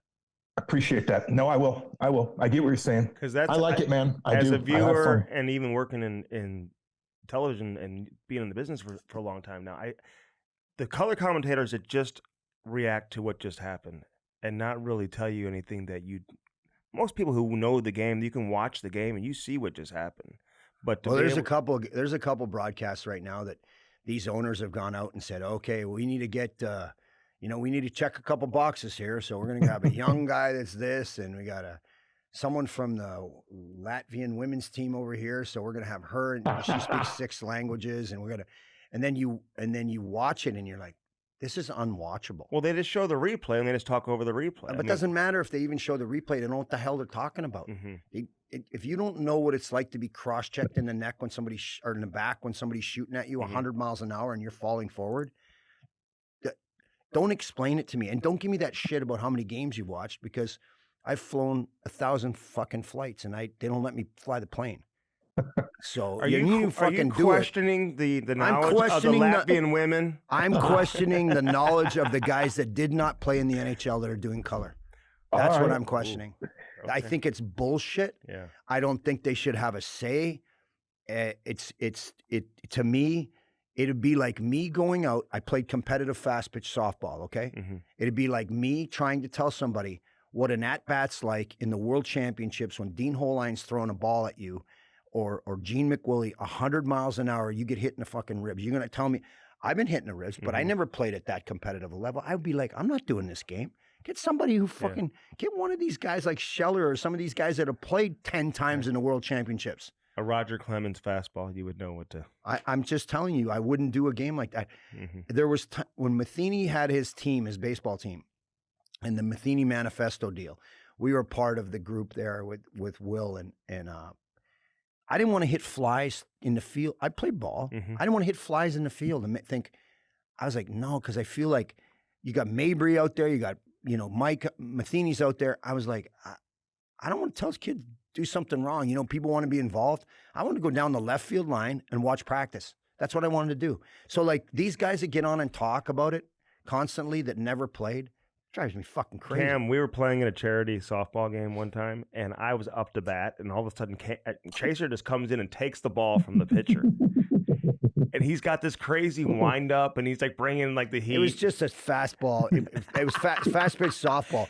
I threw a little lollipop into I think him too. I like turned on it too. It was just wide. You know what the scary part about it is? I don't think it was foul though. They said it was foul. No, you know what the scary part? You didn't. I made contact. You made contact, and it almost hit. So you're playing softball like slow pitch, right? Well, the catcher doesn't have a mask, so I rip one in there. Andy gets a piece of it, and it just goes. I don't remember who was catching, but it was one of our guys, and it literally just went off his shoulder a little. Like you could have hit him in the face, breaks his fucking nose. I don't remember who was catching. It was like Cardinals versus Blues. I know, but it was whoever was catching for me, and I was like, that was so stupid. Like I ripped one in there. And Andy foul tips it. If it hits like whoever was catching in the face, it's lights out, right? I'm like, holy Christ! Thank God I didn't. You should have seen his wind up, Cam. Like he's coming in like who was that chick? The softball player with the blonde Jenny hair. Finch. Jenny He was like Jenny Finch. Well, that's the game. That's called fast pitch softball.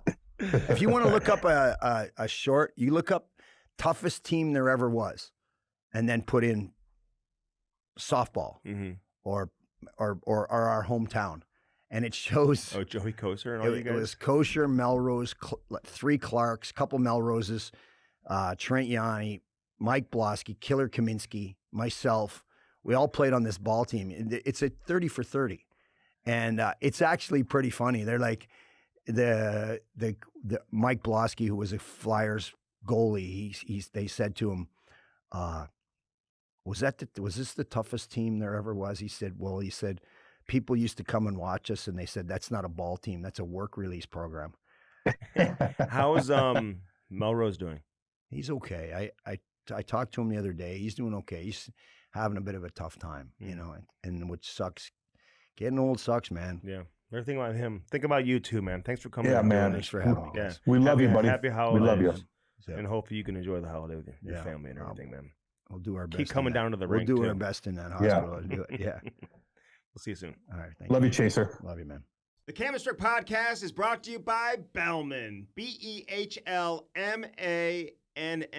Bellman Automotive. Located where? Troy, Missouri. Buick GMC on one side of the street. Right on the other side, Chrysler Dodge Jeep Ram. Get yourself some new wheels in time for the winter. All right. That was Kelly Chase. Cam, your thoughts? I just know how he's just going through hell right now, but he seemed like he had a lot of energy. He looked pretty damn good. He looked better this time around than the first time we interviewed him about a year ago when he had his first stint with leukemia. So I just think he's in a better state of mind, knowing what to go through, what's going to happen. Like when you first go through that, you're just like, what do I do now? What do I expect? How's my body going to feel? Where's my energy level? How do I look? Yeah. There's just so much going on. So I think this time around, he's just like, fuck it. Let me fucking do my thing. I'm going to have to create my own energy, and I'm going to get through this again because I know what the fuck I need to do. And I do think it's a beautiful thing that his brother is stepping up and donating his bone marrow. And the fact that he's 100% match is incredible. That's they got lucky on that, which is great. You know what I mean? So they're going to have another charity game too. I think he said in April. Yeah, man. That's going to be awesome. He's like, I don't know how we're going to top what we did last year. Do the same thing. Let's do the same thing. Chaser, I might have to play in this year's. Oh, I would. That's a stretch, dude. Oh my God. He's gonna take out a roster spot for you. May have to. Who's he gonna sit? Jeff Courtnall? Dirk Bentley. He's gonna sit. No, I want Dirk Bentley on my line again. I just need a shift. Just one shift. If you had one shift in the NHL. I had one game. Remember Andy said that? He's like, God, if only I had one game. You know what? I'd be in such a better spot if I just played one NHL game. I'd be on Hockey Night in Canada. Like Andy thinks that he was like in the minors, grinding it for 10 years, and then he got the call up, but the guy wasn't sick, and you were just right there. Like Leo Luth. Yeah, like you got called up, but you didn't play. Man, if I just would have had that one game. You didn't even come close. How dare you? I mean, That's so funny. If only I just played one game. Oh, you were right there. You were right there. They just sent you back down, man. What time do you get in on Wednesday? Fuck, 5 o'clock. Turn your phone on because we got a meeting probably shortly after that. Oh boy, oh boy. I am gonna run you to the ground. Oh man. When you get back, you're being fined. I haven't even decided what the fine is yet. Yeah, dude. I got to get a better setup for if we're going to be doing this like this again. I don't know how. I got chirped a little bit the way I sound, but I'm not delayed or anything like that. No, it looks okay. It looks okay. Do I look okay? I got my beanie on. I mean, you're sweating profusely right now. Yeah, it's not bad. This is good. These pants have taken a beating though, man. These Lulus I got. I bought 3 pair of them. They're getting worn out pretty quick. Yeah. Kate went shopping for me too before we left, so I had a bunch of new stuff. What's on your Christmas list?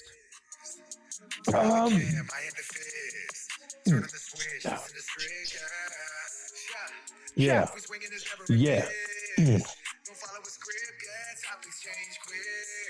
Oh.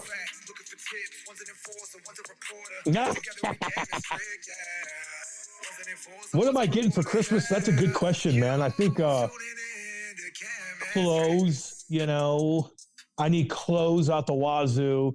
I was thinking maybe Kate would surprise me with, what do you think? What do you think I want more than anything? A PS5. I already have that, motherfucker. You haven't taken it out of the box. What do you think I would want more than anything? A fire pit. No, have one. A cat. A precious little kitty cat. I was going to get you one, dude. I don't want you to give me one. But if Kate does, then I feel like, no. It just, now we're in it together kind of thing, Okay.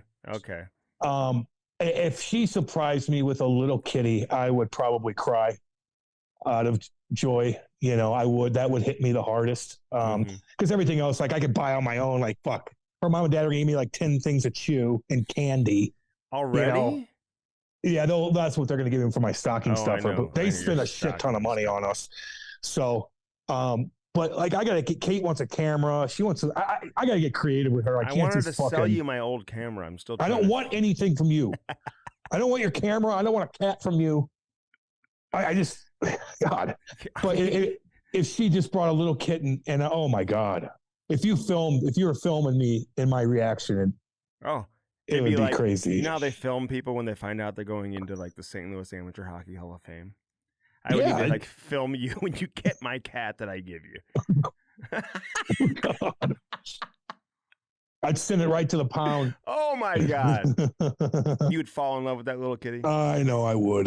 So that would be like, I don't know if she's going to do that. We got to wait a little while and clean the basement up and shit first. Yeah. So, and we got to, I don't know how my dogs are going to react to a kitten too. Like I got to think of them as well. Like they're number one on the list. So we can't, Willow's a little goofy with Boo Boo, but Boo's like, I don't give a fuck. Mm-hmm. So if a little kitty's scared of the dogs, like that could be tough on her. Do you think the dogs know the cat's missing? Yeah. Do they interact with one another? Yeah. Okay. Boo would be like this. Oh God. And just like smack Willow, just want to smell her, get a little too close, and Boo would smack her in the nose. Like, I told you. Did you see that zookeeper who got caught in the silverback gorilla cage? Yeah, I see. That's an older video. Yeah. Where's she running to? How come she couldn't? What would that thing have done to her? Rip her up, rip her apart and probably drag her around so she hits her head, drag her by the ankle, like she's a rag doll, and probably hurt her bad. I don't know if they're not going to eat her like a lion would. No. But they'll rip her to shreds and rip her arm socket out, crush her, break her neck. Sit on top of her, bite. They got huge teeth. They'll fucking bite you. They're scary, dude. And they crawl or bounce around so fast the way they run. They're so athletic, dude. But and they're smart. I don't understand why I didn't catch her. She like ran across the cage. Because it's not hungry. Like it's not gorillas aren't like cats where you fuck a little mouse, they're going to go after it. You run away from a tiger, that thing's going to chase you. Yeah. Gorillas are just chilling, like eating fucking plants. Like, what are you doing? You're telling me Like the zookeepers never go into the cage? No, they do. They got to clean it and stuff like that. But right, I don't know. I wouldn't roll the dice on one of those big old things. I saw a video the other day of this bear that approached a photographer in the middle of the woods, and he gave just an expert, demonstration of how to utilize bear spray. He kind of crouched. You spray it in their fucking eyes. He crouched down and maced his ass. Like those Ohio State football players, those Michigan football players. I saw that. Okay, you got maced. So listen, we're thinking about all the Chase boys and Raylan and everybody, man. The family too. This holiday season, it's not easy on anybody. But cancer, man. And Thursday coming up at the Blues games too is the Hockey Fights Cancer. Yeah, that's right. Game too. So getting some emails about that this morning. There's so much that goes in, and so many people that are affected by that this holiday season. Everybody so is. Everybody knows somebody, dude. Yeah. It's unbelievable. So that's a scary thing, man. Yeah. But hey, real quick before we get out of here, people want to hear from him. Yeah. Oh, for sure. And again, we're not having him on just because he's been diagnosed with cancer a second time. You know what I'm saying? Like, we love having Chaser on, and we'll continue to have him on. It's like every 6 months we should have his ass on. Oh, yeah. Just because there's just new stuff every I told him I would time. consider hiring him. Remember? I said that. Yeah. Oh, yeah. Yeah, hire him, Andy. Bring a sponsor. No, he hires you. He doesn't get hired. He runs the show. Okay. I was like, I might hire you. Bring a couple sponsors or two. Yeah. Yeah, hey, he's like, I got my own thing going. Real quick before we get out of here, your thoughts on Jay-Z? What's going on with that? You know what? They're all shady. All those motherfuckers are shady, dude. So apparently a girl came out and said that she was raped by him. Well, the lawyer, very powerful attorney. Have you read up on this attorney? At 13 years old. Read up on the attorney, dude. He's like the most successful attorney in the country. That doesn't mean that she's lying.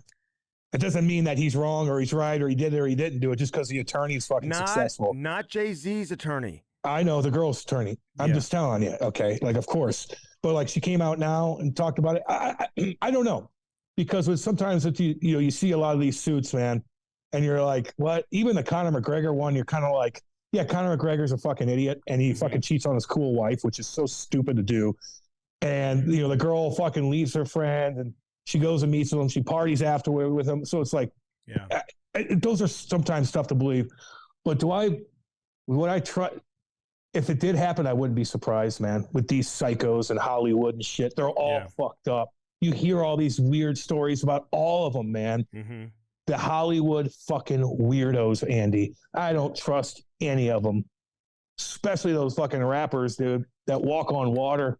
Get away with anything. Well, this lawyer was saying that he sent a letter about a lawsuit to a very high-profile celebrity several years ago.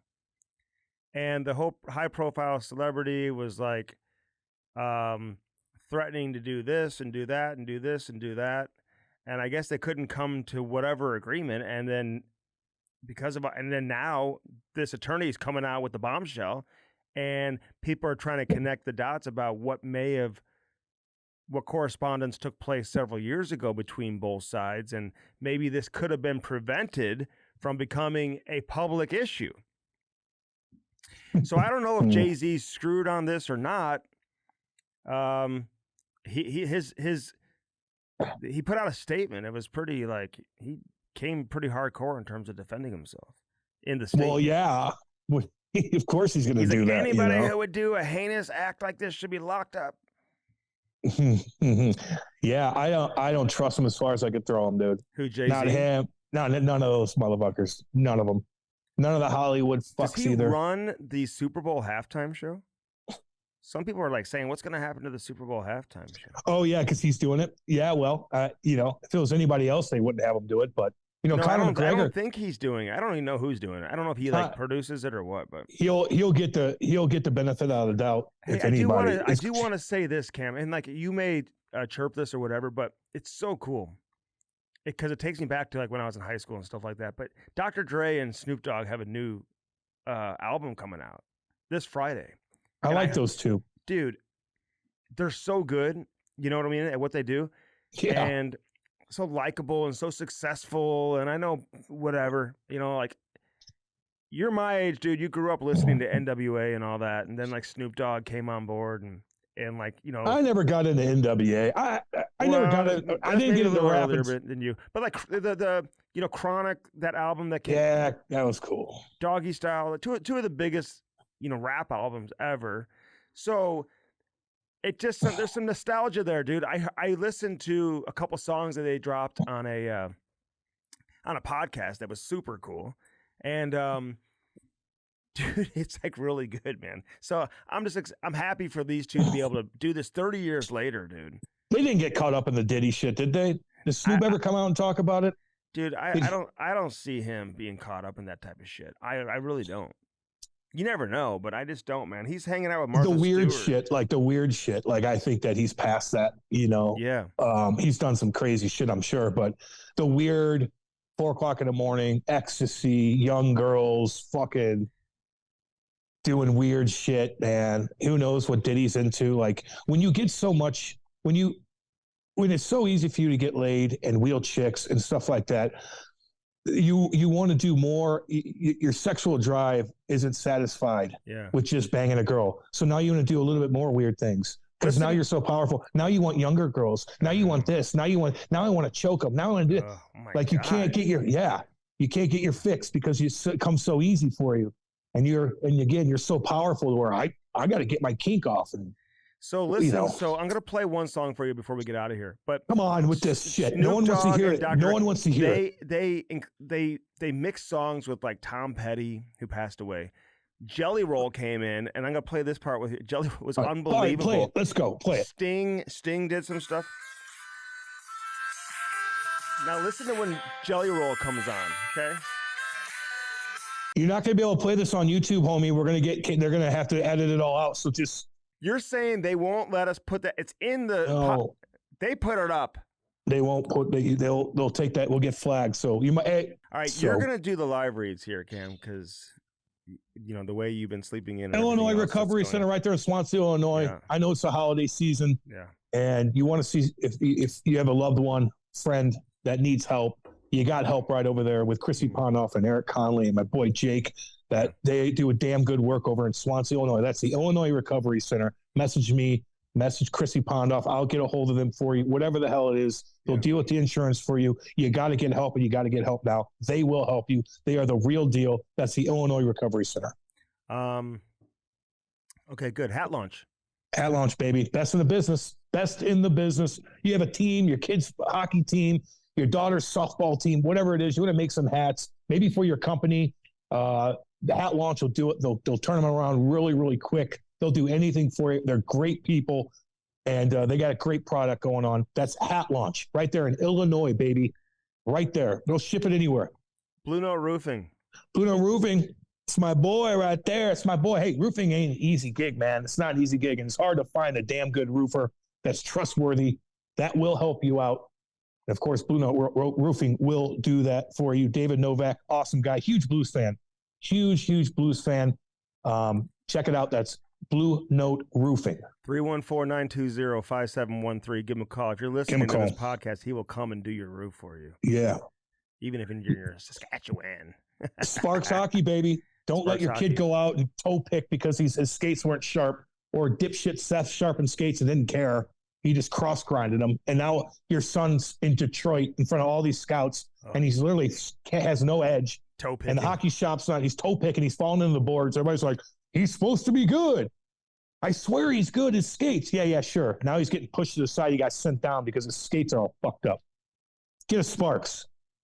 Sparks Hockey, baby. Use that promo code Cam and Strick. It'll save you more money than Black Friday and Cyber Monday. Firstform.com/Cam and Strick Cam.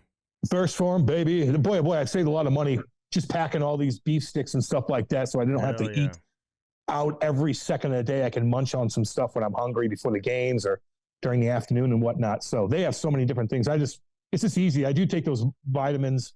I do the electrolytes in my water every morning when I'm hungover. Do you? And I had the beef sticks are just my go-to jam right there, baby. Are you saying that cures the hangover? Is that what you're saying? Yeah, well, it makes you hydrated. So if you're dehydrated, you don't feel good. And so when you're hydrated, you feel a lot better. Not to mention you got the vitamins in there, but you still have to eat something in the morning, whether it be a banana or an apple, something easy, light. Put a little bit of something in your stomach and then take those vitamins. All right, firstform.com/Cam and Strick. Yeah. Hat launch, baby. I told you about hat. You just said talked about hat launch. Bench clears, man. We got the Brady Kachuk Black right here. I like that. That's one of my favorite unis in the league right there. Pretty the black sick, and huh? red. It's pretty cool. Pretty cool. Who's your favorite uniform in the league? I like Philly. I like the Devils. I like the Red Wings. I like Montreal. I like Toronto. I like the Blues. Blackhawks, Rangers. You like the Ducks orange? Pittsburgh. Pittsburgh's cool. You like the Ducks orange? Yeah, okay. All right. They're okay. Bench clears, man. Check that out. Use our promo code Cam and Strick. They've got so much stuff. All the American League teams. They got blankets. They got everything. Support a good business, good people, man. Everybody over there. Anushka, everybody, man, with bench clears. All right, Cam, at Bellman, you get no. Swinging dicks. Nope. They got good people over there at Bellman, right there in Troy, Missouri. You need that vehicle. Surprise your wife with a brand new vehicle like in the commercials. Put a bow on it. It'll be cute. Hey, how about get two? A black one and a red one. Yes. You can afford it. But hey, listen, they reasonably priced. They got all kinds of different options over there at Bellman, and they treat you great. Your girl could go there by herself and not get fucking weirded out by weirdo fuckboy swinging his dingling around, bragging about his high school days. Say hi to Danny boy. Danny, what up, baby? Kenny. Dale, I told you get back to fucking work. Buick GMC on one side of the street. What's on the other side, Cam? Chrysler, Dodge, Jeep, Ram. Jeep Ram. Chrysler, Dodge, Jeep, Ram. Where's it located? Where's it located? Troy, Missouri. Troy. Hopefully the guys didn't leave me. Hopefully I'm not stuck in Edmonton. Seriously. Like, my God. Oh, my God. Could you imagine if you were stuck there? Oh, my God. I think they left. I don't know. No, I don't hear practicing. Anybody. No, they practice at 11, man. It's freaking 1 o'clock now. Oh, that's okay. Well, just call me if you need something. Okay. We'll take care of you. All right, guys. All right, all the best, man. Safe travels back here. All right, love all you up in Canada. Thanks for treating me great. Say something to Chaser real quick before we get out of Chaser, here. love you, buddy. Everybody's sneaking about you, man. Yep. You're going to get through this. Love you, buddy. That's right. Love all you guys out there. Love all We'll y'all. see you next week. See you guys.